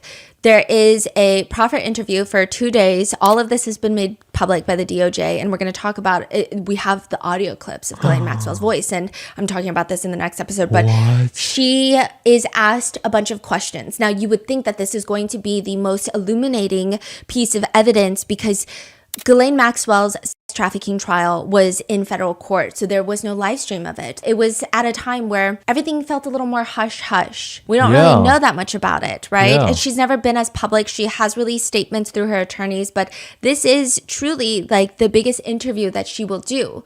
However, the person that goes in to do the interview is a man named Todd Blanche. Todd Blanche, before he became the deputy, the official title is losing me, so he's like the second in charge in the DOJ. Just know that. Okay. He was actually previously Trump's personal attorney. Which means? I mean, Ghislaine is knows just like... these people? Ghislaine is just like, President Trump is a great man. And this is all made public at a time when MAGA base is turning on Trump. There's a lot coming out, the birthday book, emails, Bubba, like lots of things are coming out. And it seems awfully convenient that Ghislaine is suddenly interviewed and she is saying great things about President Trump and stating that he truly has no association with Epstein in any sort of sinister or nefarious way. And then instantly after, okay, instantly is a crazy word. Soon thereafter, Ghislaine Maxwell gets moved to a low-security prison where they don't even have a fence. What does that mean? Like, it's barely a prison. It's like a dorm. And you say she has a pet? She did, there's like a puppy program, and apparently that she would like watch the puppies, but she has been banned from that. But in this 2025 proffer interview, so anytime I reference the proffer interview, it's talking about this. And there are certain times where, I mean, anything Ghislaine Maxwell says you need to take with probably as much salt as there is in the Pacific Ocean, but anything to do with politicians in power, I would even take it with extra salt. But she says, first of all, let's just state, I did not introduce Prince Andrew to Epstein. I did not introduce him to Prince Andrew or to Sarah Ferguson. That is a flat untruth. Start with that. And then she's like, okay. You know, Todd Blanche is like, I mean, I think it was actually Prince Andrew himself who suggested that he met Jeffrey Epstein through you. I think that's true. And I think it was actually Prince Andrew himself who suggested that he met Jeffrey Epstein through you. I think that's true. So, well, yeah, I'm sure it's true because I'm English. I'm English. My close friends are all close friends with Sarah and Andrew. I would not say that I was close friends with Andrew before, but certainly we were friendly, and certainly his best friends, some of them were very, very close with me. And I think that my friendship, me being present for me, is what made Andrew like Jeffrey more, like trust him more. She says that she didn't like Prince Andrew being friends with Jeffrey Epstein. She felt the friendship was pushed by Sarah Ferguson, Prince Andrew's ex-wife, and Ghislaine states, and I thought that Sarah was trying to put the moves on Jeffrey, if I'm being honest, and I thought the whole thing was annoying. And I was pissed off. What is going on? Then Ghislaine goes on to state Virginia Giuffre's interactions with Prince Andrew. I'm going to tell you right now, I'm so happy to tell you, I'm like excited, beyond excited. The allegation was that at my house in London in March, whatever that was, 2011, I believe, we went to London especially so that Virginia could have a relationship with Prince Andrew, and she was paid a vast amount of money for that purpose. She then got in the bathroom in my house in London and had sexual relations with him. And then he left and she felt used and disgusting. Oh, and then after, you know, that she met him several other times. But we will come to that. Ghislaine says, so that weekend, that specific weekend, it's my mom's 80th birthday and I was in the country. And I have some corroborating evidence for that. So that takes care of the reason why we were in London. One of the reasons why her story, Virginia Giuffre's, doesn't hold water. Then she says the next reasoning of why none of this can make sense, because her first reasoning was just rock solid, right? She says the second reason why, probably maybe even more important reason, that I think it's absolute rubbish, is that Prince Andrew, the idea of him doing anything of that nature in my house that's the size of this room, is so mind-blowingly not conceivable to me. As the man or what, I just can't, I know. My house was tiny. I think it's 900 square feet in total. It is on 3 floors, however. It was a gorgeous little place, but it was the size of a nut. Virginia says that she had relations at the bathroom. First of all, the bath is quite small. It's tight even for me. I put my brother in there to see what would happen, and it looks like a blivet, which is a sausage in a layer, very tight skin. So her description of whatever the two people were doing in the tub, that wouldn't work. Another reasoning why Virginia must be lying about this is, according to Ghislaine, Andrew, he's so English. He had a tie on. What? No, I mean, this is like the ramblings of an old grandma. I think even my grandma is more coherent than this. What's her energy like? Like very, can you believe Virginia Giuffre? She actually, I'm going to get into this in the next part. She states that Virginia Giuffre was the trafficker. And conveniently, she states this after Virginia Giuffre's passing. Oh, I'm so mad, yeah. She hates Virginia Giuffre because Virginia Giuffre sued her for defamation. Virginia Giuffre was, she took Ghislaine down and she took Prince Andrew down. So I guess if anyone wants to get away with committing alleged crimes against children, wear a tie. Nobody will catch you. They probably won't anyway if you're wealthy and powerful. So Ghislaine also thinks the photo of Virginia and Prince Andrew is fake. I don't know why she thinks that. I don't know where she came up with that. But Prince Andrew does end up paying Virginia Giuffre a $12 million settlement before Virginia Giuffre's passing. Which, again, I'm not sure why. Maybe I'm naive. Maybe I'm dumb. Maybe I don't understand. I don't know why you would pay someone $12 million if you're completely and utterly innocent. The next person under fire is a billionaire by the name of Leon Black. According to one New York Times piece, Leon Black was paying Jeffrey Epstein tens of millions of dollars per year for tax advice. Over the years, it has been uncovered that Leon Black paid Epstein over $150 million. That's just one person. Yeah. For what? I guess that depends on who you ask. Leon Black will tell you that it was strictly for tax and estate planning services. I didn't finish college either, so this is not me being snobby, but Epstein is a college dropout felon. Like, what do you mean? There are literal law firms that are built on tax planning for billionaires so that they can get away with paying as little taxes as possible, and they will not charge you $150 billion. Eventually, Leon Black decides it's too much, and he decides that he does not see the ROI anymore, which leads to him seemingly pull away from Epstein, and Epstein starts throwing a fit. Here is a step-by-step list of what not to do when you want to get paid tens of millions of dollars. Call the other employees of the person paying you waste of space and accuse them of creating, quote, dangerous messes. And then call your boss's kids the R word. What? Yeah. That is what Epstein does to Leon Black. And just starts grilling him. And Leon Black, I guess, had a very interesting perception of Jeffrey Epstein, even saying things like he was almost like a James Bond villain. Wait, hold on. So what exactly happened? He started just like emailing people this? Okay, so what happened was Leon Black is paying Jeffrey Epstein like $40 million a year. He's gotten paid like $150 million over the year, and Leon Black decides, maybe I don't want to pay you $40 million anymore. Yeah. Epstein just starts grilling him with emails saying, your other tax advisors are creating dangerous messes. They are a waste of space. He's emailing him like, I have to clean up the mess that your R-worded kids created for your estate planning, and I gotta untangle all of this. You better pay me this year. Essentially, more or less. Yeah. And it's very interesting because that begs the question of why would billionaire Leon Black put up with this? Of a random little millionaire grilling him, yelling at him, calling his kids the R word. Yeah. Well, there's a lot. So according to the Times, they went through separate emails as well as court records, and they found that a former girlfriend of Leon Black had accused him of SA. Leon Black goes to Epstein to allegedly ask about how to pay her millions of dollars to keep her quiet. Then in another lawsuit that was eventually dropped, a woman states that Leon Black had essayed her in Epstein's Manhattan townhouse.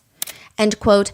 And for reasons that are unknown, Mr. Black wired hundreds of thousands of dollars to at least 3 women who were associated with Mr. Epstein, according to court documents and notes taken by congressional investigators that were shared with the Times.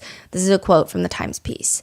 Now, Leon Black knew that Epstein had served time for soliciting sex work with a minor, to which Mr. Black told a reporter, I mean, he was with a 17-year-old prostitute, got prosecuted for it, and got put away for a year. I didn't think this was the end of the world, frankly. Which is why I guess he let him work on the deal. Leon Black denies that Jeffrey Epstein worked on this deal, but according to emails from Epstein to others, he stated that he was working on the deal for Leon Black to purchase one of the most famous pieces of fine art in history, the Scream, or a variation of the Scream. You know, the Scream painting? Yeah. He did purchase it for an insane $120 million. Which, art lover or not, definitely a tax strategy. However, I will say that Leon Black, he does seem to be very much into the arts, to be fair. He was very passionate and obsessive about his job as the chairman of the Museum of Modern Art in New York, which is another position that he gets pushed out of when all of this comes to light. Leon Black was a co-founder of Apollo Global Management, a giant hedge fund. He gets pushed out of that as well because of his ties to Epstein. Yeah. He continues to deny any wrongdoing, not saying that there is any wrongdoing, just that he is consistent in denying wrongdoing. And a spokesperson for Black says, to imply that Epstein somehow had influence over Mr. Black is false and patently absurd. Mr. Black has never abused a woman in his life, and any such suggestion is false. However, if someone is paying you $40 million a year, I just think it's weird. I imagine that if I'm getting paid $40 million a year by somebody, I would have quite an accommodating tone. You want me to climb a mountain? I'm going to go climb a mountain. I'll go do that. But something about this email from Epstein to Leon Black from 2015 strikes me as odd. Epstein writes to him. This is while Epstein's still working for him, correct? Well, Black? he hasn't gotten paid this year. in 2015. Okay. He says, I never want to have any more uncomfortable money moments with you. I find it very distasteful. So to be clear, my terms are as follows. I will only work for the usual $40 million per year. It needs to be paid $25 million upon signing an agreement, $5 million every 2 months thereafter for 6 months. This can begin if I'm able to work in January. I will immediately stop work if the payment is not received. That's fucking crazy, you know, because if you're a billionaire and you're hiring someone to do your tax, you can literally hire any human being on this world to do that. Yeah. Meanwhile, Epstein is like, pay up right now. Don't stop playing around. And I don't want to talk about this with you ever again. Yeah. When it appears that Leon Black does not want to pay, Epstein sends another email, according to the Times, that reads, to help out, I'm keenly aware of your current cash position. So I will consider an in-kind payment. Real estate in Miami, art, financing of my new plane, which allows you to spread over years, or of course the preferred cash. Now, that doesn't work either, so Epstein tries threats. If you reflect on your financial life, you have been kept safe, had remarkable results, and no disasters. And then later in an email, Epstein says, of course, regarding any non-financial issues, I will always be there for you and will continue to be the best friend I can be. Which apparently he does. According to the Times, he introduces Leon Black's son to Woody Allen, of all people, to learn about film editing, which that would be the last person I would want my son to spend time with is Woody Allen, but okay. You're that powerful and that wealthy you can't get Christopher Nolan on the phone? I mean, not to get him involved with such names, but I'm just kind of confused why someone would want their son to work so closely with Woody Allen. Now, Leon Black makes an appearance in The Birthday Book. This is again from 2003, so their friendship lasts from 2003 to at least 2015. And Leon Black writes Epstein a poem. Romantic. There's this portion talking about girls writing 5 decades, or a half century. By birds and by bucks, C's and M's, we don't know, are his keys. Blonde, red, or brunette, spread out geographically. With his net of fish, Jeff's now the old man in the sea. Love and kisses, Leon. And truly, because only 5 powerful people in the world exist. In another email, which appears to be excerpts from Michael Wolff's book, Siege, Trump Under Fire. Now, Michael Wolff is that reporter who hates Trump, but is also like Epstein's best bud. Right? And I could be wrong. I did not want to spend the $2 on Kindle to verify that this quote is, but from the email from the House Committee, Oversight Committee, it looks like it's from Siege. It says like Michael Wolff, Siege, and it's a narrative book formatted text. Considering Michael Wolff is not someone that I want to support, I can't be sure it got published in Siege or if it's part of Siege, but it states that Leon Black, who was head of Apollo Global Management, the hedge fund, provided Kushner Companies. This is a family real estate group that was managed by Jared Kushner, Trump's son-in-law, Ivanka Trump's husband, also billionaire. And Apollo Global Management had provided Kushner Companies $184 million in financing, while Jared Kushner's father was in federal prison. So there was a lot of drama during Trump's first presidential term that Jared Kushner was heavily involved in the White House. Remember? And Ivanka Trump was heavily involved, and there was a lot of blowback there. And I think that someone from Apollo Global Management, not Leon Black, I think they were trying to get him some sort of position in the White House. And there was a rift between Trump and his son-in-law because he felt like deals were being done that didn't involve him, didn't benefit Trump. Really? Okay. Is the allegation, is the, I mean, this could be just like a fanfic for all I know. I don't know. Okay. All I know is, I don't know if this is accurate. I don't know where it's from. I can just tell you that it's in the document dump. The document dump does not mean that it's factually accurate. These are just... So what does that mean then? It just means that they're all connected. Everyone is all connected to everybody. Right. Okay. So take that as you will. It just feels like there are only 10 people that feed off of each other in the worst ways possible. But like I said, Leon Black denies any wrongdoing. And the Times states that going through court filings, they were able to pinpoint at least, again, 3 women who had been paid by Leon Black, who were also listed in court filings as either Epstein's associates or his victims. So why would there be a crossover there? Leon Black's reps did not answer the questions about why these women were paid. But then it gets crazier. If you refer to an NBC News article from 2023, there was a federal lawsuit. A woman accuses Leon Black of R-wording her when she was 16 years old. and she has mosaic Down syndrome and autism. And it was alleged in the lawsuit that this took place at Epstein's Manhattan townhouse. Leon Black's attorneys have called the allegations frivolous and sanctionable. But a huge crossover here is that Doug Wigdor, W-I-G-D-O-R. Cassie Ventura Fine's attorney for Sean Combs' case, Cassie's attorney, is the one that filed the lawsuit, in which Leon Black's attorney states, these vicious and defamatory lies masquerading as allegations have been intentionally manufactured by the Wigdor law firm as part of the firm's vendetta against Mr. Black for vigorously and successfully defending himself over the past 2 years. These allegations about an incident that supposedly took place 20 years ago are totally made up, entirely uncooperated, and as pleaded squarely, violate the statute of limitations.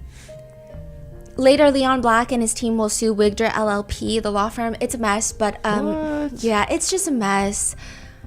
One other notable detail in the Leon Black saga, though, is that according to the New York Times, Leon Black agreed to pay the Virgin Islands, the U.S. Virgin Islands, where Jeffrey Epstein owned his island, Epstein Island, $62.5 million to be released from any potential claims that could potentially come up from the territory's 3-year investigation into the trafficking ring run by Epstein. So the territory is like, we're going to investigate because he owned an island in the U.S. Virgin Islands, and apparently he's sex trafficking.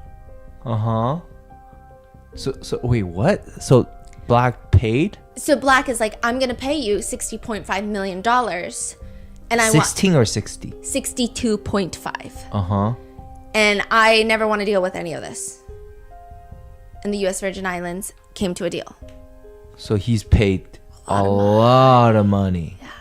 Maybe I'm naive. I don't know. That just seems like an unfathomable amount of money. So I don't even know what I would do if I had that kind of money. But I believe if I didn't do anything wrong, I don't think I would just give it up. But that is, perhaps I am fiscally irresponsible. I don't even have that kind of money to give. So maybe I don't know.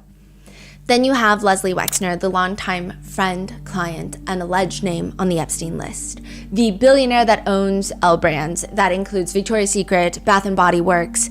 There's a lot on him in our original Epstein series, but he's also featured in the birthday book writing, "Dear Jeffrey, I wanted to get you what you want, so here it is. Happy birthday, your friend, Leslie."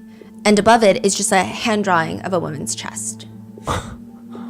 Wow. The birthday book also contains a short handwritten card from Bill Clinton. It reads, "Happy 50th. It's reassuring, isn't it, to have lasted as long all across all years of learning and knowing adventures, to have your childlike curiosity, the drive to make a difference in the solace of friends. Bill Clinton." Really? Yeah. Wow. Now, I will say, it's the key word that everyone is picking apart is the childlike curiosity. Everything else, it's compared to other notes in the book, it's not as filled with hidden secrets and feels like innuendos. It just feels, the childlike curiosity is odd. Clinton has been associated with Epstein. To reporters, Trump has also egged it on by saying things like, you should focus on Clinton. You should focus on the president of Harvard, the former president of Harvard. You should focus on some of the hedge fund guys. I'll give you a list. These guys lived with Jeffrey Epstein. They should focus on the fact that Larry Summers from Harvard, that Bill Clinton, who you know very well, and lots of other really close friends of Jeffrey Epstein's, should be spoken about. And they should speak about them because they don't talk about them. They talk about me. I have nothing to do with the guy. You ought to be speaking about Bill Clinton, who went to the island 28 times. I never went to the island. We have no clue if this number is accurate or if 28 just sounds better than 27 or 29. I have no clue, but it is an oddly specific number. And if anyone would know, I would imagine Trump has the power and the clearance to know, but he could also just be pulling it out of his butt. However, Bill Clinton has denied going to the island. And in her deposition from 2016, Virginia does talk about Bill Clinton and how Epstein has traveled quite a bit with Bill Clinton on their private plane, but she was never in attendance. She did attend one dinner specifically with Bill Clinton she was allegedly invited to, and she never insinuates any wrongdoing on Bill Clinton's parts. She never witnessed seeing anything strange, just like she did with Trump. She never witnessed, and that's not to say that she is not being truthful, or that's not to say that nobody else did. This is just what Virginia Giuffre wrote in her book. Virginia states in her deposition from 2016, "It does concern me that Vanity Fair wanted to do a piece on me, considering that Bill Clinton walked into Vanity Fair and threatened them not to write sex trafficking articles about his good friend, Jeffrey Epstein." Like, that was like a thing in her deposition. What? We don't know if this is true. What? We don't know if this is a rumor that she heard. We don't know. What? That's crazy. Then in an email to the ambassador of Turkey, Tom Barrack, Epstein emails Tom, "Send photos of you and child, make me smile." Now, Tom Barrack does have 6 children, but very creepy nonetheless. Tom Barrack responds, "Hope you're good, let's catch up." To which Epstein then responds, "Hope you're good, photos look good. FYI, I receive many calls a week about both Donald, redacted, it's redacted, beauty contest, Mar-a-Lago, etc., and Clinton from reporters. Less so recently with Clinton, but my answers are always, I have nothing to say, or I try to ignore altogether. A few times I have been ambushed on the street with questions, but am more careful now." Why is he saying that to him? I guess to try, I don't know. Some people insinuate all of these as like sly threats. Some people insinuate it as like, "Hey, I kept my mouth shut, reward me." Yeah. And some people just say, "He just sounds weird. And maybe we should not draw anything because we don't know what any of this is." But the most interesting connection between Epstein and Clinton is the painting. In the recent release document, because remember the painting of Bill Clinton in heels and he's sitting in the Oval Office on an armchair with his legs draped over the side. In the release documents recently, Epstein emails someone and that person is redacted, but Epstein tells them, quote, "Hang the Clinton painting in place of the artwork so that people walking by can smile." What? What does Ghislaine say about Clinton? In her 2025 proffer interview, she says, quote, "I went to the White House with Epstein once for, I think it was for a historical, like one of those benefits, and I met the president then. But then like 1,000 other people shook his hand." And then she says that her and Clinton had a very strong mutual friend, the then mayor of Miami, Philip Levine. Philip and the president were very good friends, and Philip and I were very good friends. So I actually was introduced to the president post his coming out of the White House and became friendly with him because of Philip Levine. This is all said very nonchalantly, but you have to remember that Ghislaine Maxwell was present at Chelsea Clinton's wedding, Bill and Hillary Clinton's daughter. So it seems like she's just like, I mean, yeah, we have like mutual friends. I met him at a White House event once, but there was like 1,000 other people. And then once he came out of the White House, you know, we had like a good mutual friend. But like you were present at their daughter's wedding. Then there is the whole email about Hillary Clinton doing naughties with Vince. Vince Foster was a White House council member who there were rumors that he had an affair with Hillary Clinton. And then Vince Foster was found dead of self-exit. So, what? But the email doesn't say anything other than Clinton was doing naughties with Vince. Is what Epstein is alleging to somebody. Now, on the other side of the aisle, the other major politician wrapped up in all of this is clearly Trump. Trump has been named in the massive document dump from November at least it's a lot of times, hundreds of times thus far. It's pretty evident that Trump and Epstein have some sort of long-standing relationship. When that soured, why that soured, how it soured is unclear. How deep their friendship was, how often they hung out, how much did they know about each other's personal lives, that is also unclear. But there is evidence of friendly relations. There's archive footage from NBC that shows Trump inviting a ton of NFL cheerleaders to Mar-a-Lago. And you can see Trump, who was 45 years old at the time, dancing with these cheerleaders. And then he spots Epstein, who walks in, invites him in. They're off to the side just watching the cheerleaders. Trump is pointing at one of them saying she's hot. Epstein is laughing. And it's pretty clear that at some point they were friendly. Epstein was present at Trump's second wedding to Marla Maples, but also a lot of people were present to that. So, I mean, they're New York socialites. He was also present at the opening of the Harley-Davidson Cafe in New York. There is a photograph of Epstein next to Trump and Ivanka, as well as Eric Trump, who are very clearly children at that point. They were pictured at events at Mar-a-Lago together, more notably Victoria's Secret events. Victoria's Secret, again, owned by L Brand's Leslie Wexner. Now, the interesting thing is, I think MAGA was fine with all of this because most of these documented instances of them being friendly were before he took that plea deal. So there is this hope that the person in office had no clue. And once they had a clue, stopped hanging out with Epstein, right? Or maybe they even stopped way before the crimes. Maybe they started getting an inkling of it, which means that Trump should release the files because he always made it appear that Bill Clinton was the main one in the files. So the Democrats are protecting Epstein and the high up officials. And clearly Trump is not fond of Jeffrey Epstein. In another statement, okay, so back in like the early 2000s, this is before Jeffrey Epstein took that plea deal, but there were whispers probably around Palm Beach that something was amiss, but Trump has been quoted by saying, "I've known Jeff for 15 years, terrific guy. He's a lot of fun to be with. It's even said that he likes beautiful women as much as I do, and many of them are on the younger side. No doubt about it, Jeffrey enjoys his social life." Clearly, now he has changed his tune, which he says things more along the lines of, well, I knew him like everybody else in Palm Beach knew him. I mean, people in Palm Beach knew him. He was a fixture in Palm Beach. I was not a fan of his, that I can tell you. I was not a fan of his. I was not a fan of his, that I can tell you. I was not a fan of his, so... It's understandable that people have questions, but it's weird because Trump starts getting very agitated when people keep asking, stating that this whole Epstein thing is so boring. Why are we still talking about it? Quote, "It's pretty boring stuff. It's sordid, but it's boring. I don't understand why it keeps going." It's pretty boring stuff. It's sordid, but it's boring. And I don't understand why it keeps going. Which sounds rather defensive for someone who has nothing to do with Epstein. Another time he responds to a reporter saying, "Are you still talking about Jeffrey Epstein? This guy's been talked about for years. Are people really still talking about this guy?" And are people still talking about this guy, this creep? It just seems like a desecration. I will say that in the recent document release, there are a lot of references between Epstein and others alluding to the idea that Epstein has information on Trump that Trump would not want out. In an email thread to Kathy Remler, she's the former White House counsel for President Barack Obama, and she is the current chief legal officer at Goldman Sachs. She sends Epstein a link to the New York Times piece about Trump's crimes. This is in 2018, so this is recent. This is like way after the public knows about Epstein. Trump is in office. He's serving for his first term. Epstein is alive. He's not in jail. Kathy sends this link to Epstein. And the article is just talking about why Trump needs to be impeached.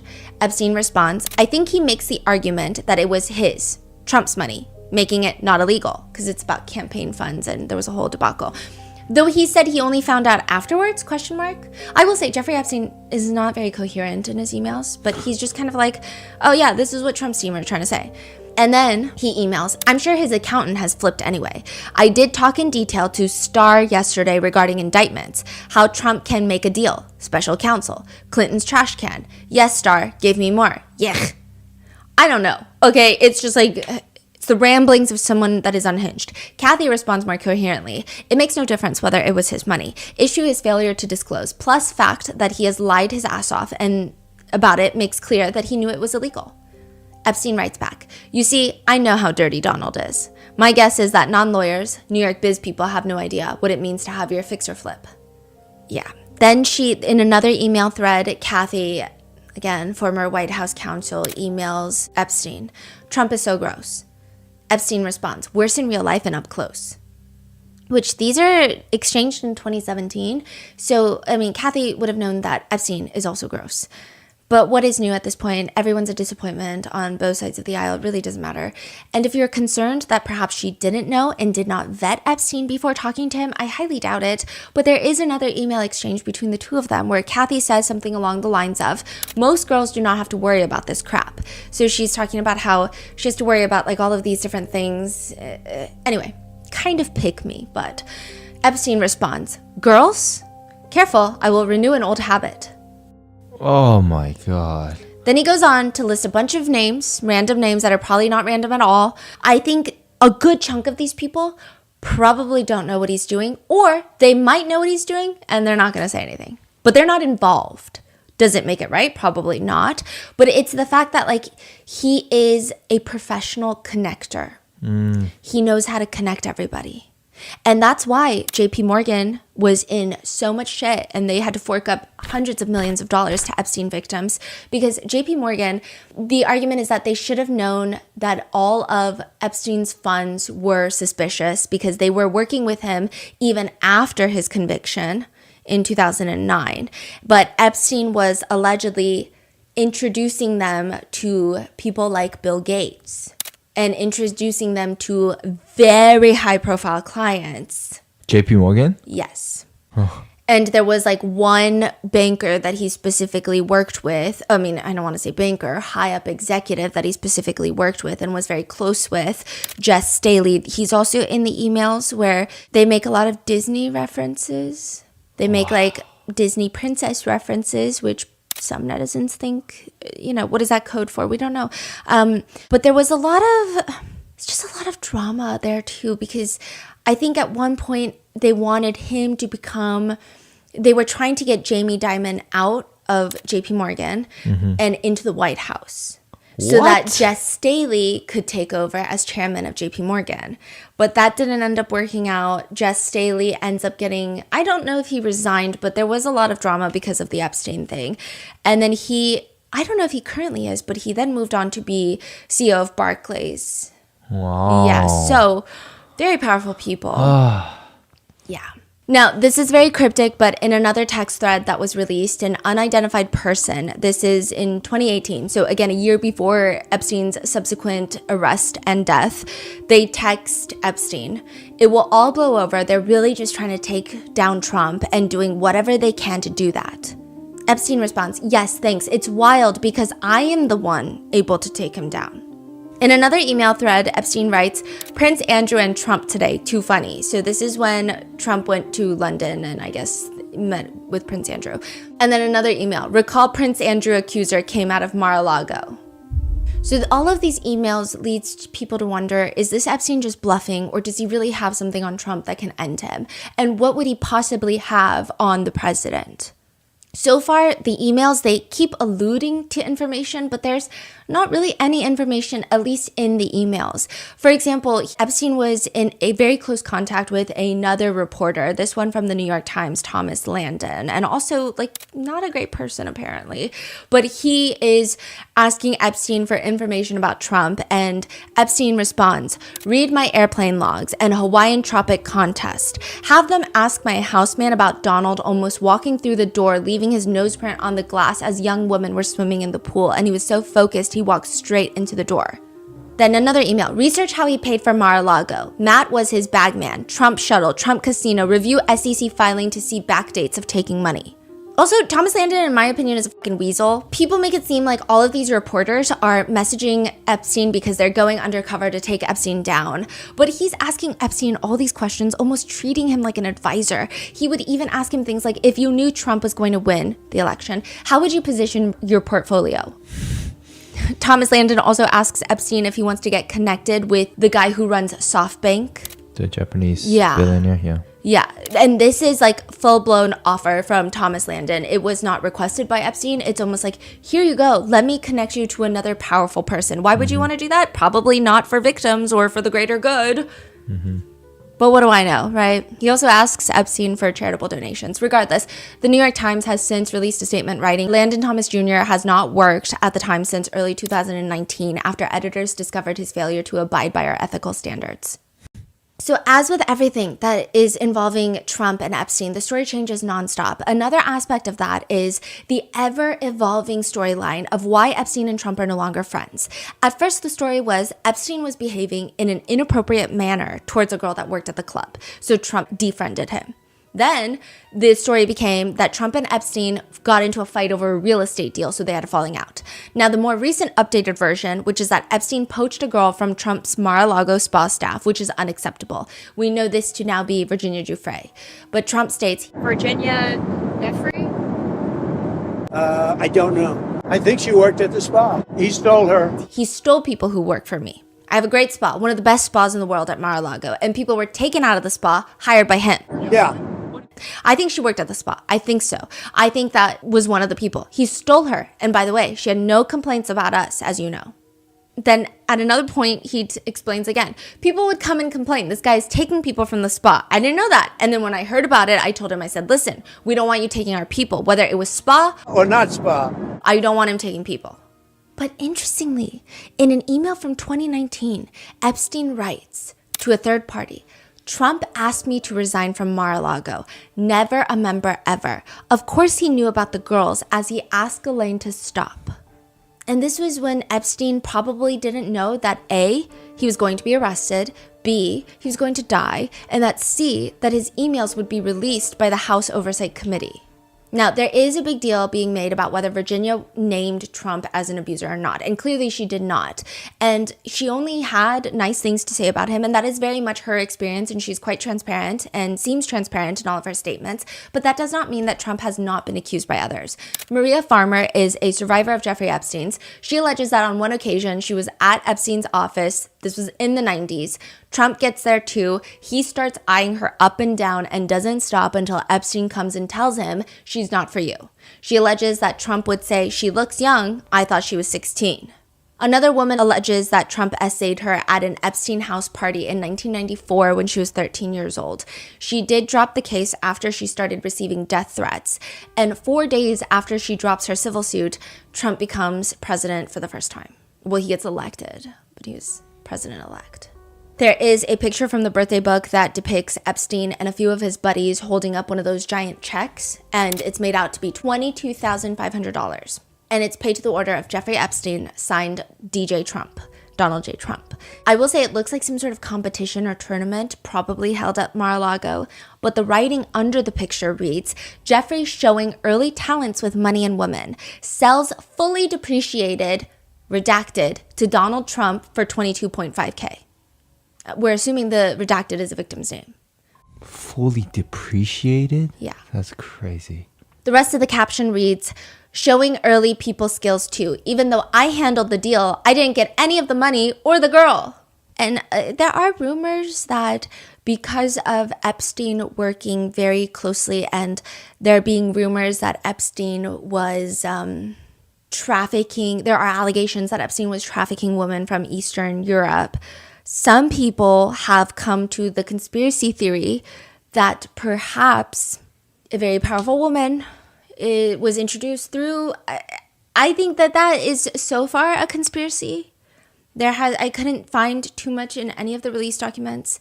I don't really see many official sources talking about anything of that sort. It seems so far to be existing in the TikTok and Reddit sphere primarily.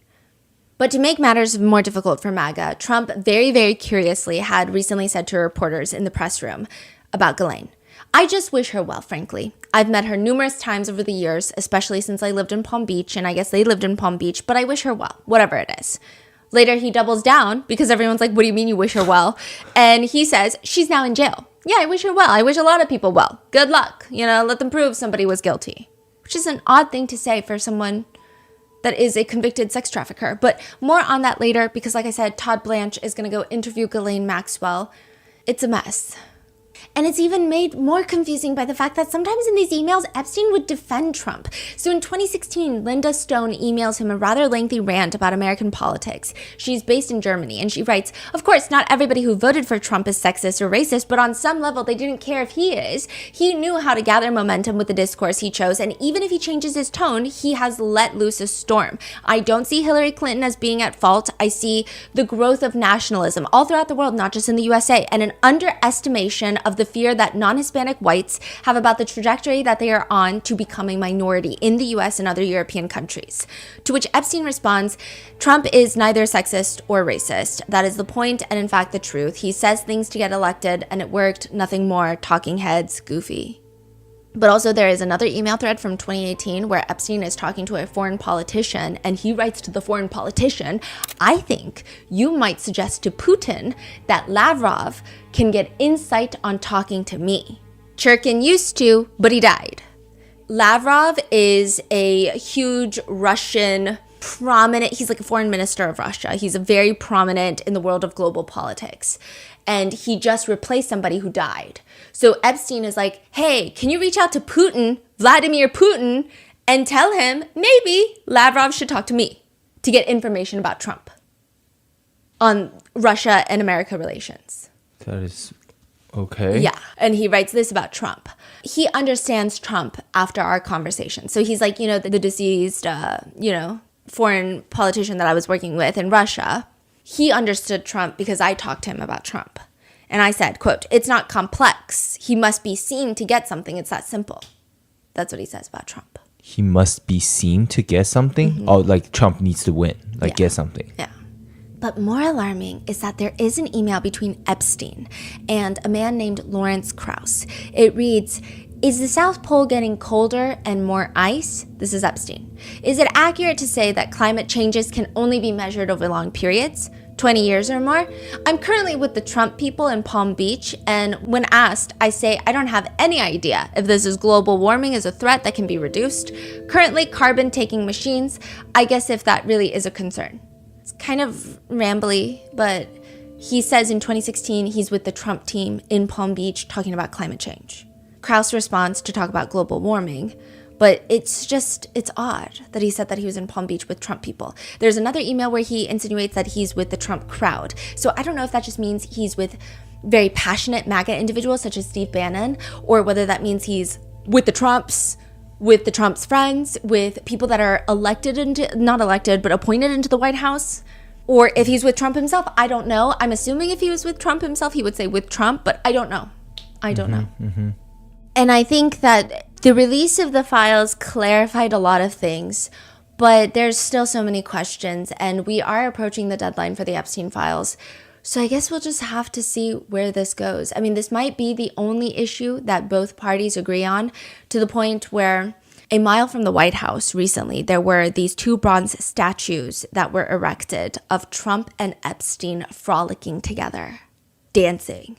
It was quickly removed, but it just seems like both sides, everyone wants some answers, and they want it soon. So with that being said, that is where we are now with the Epstein files. Let me know your thoughts, stay safe, and I will see you in the next one.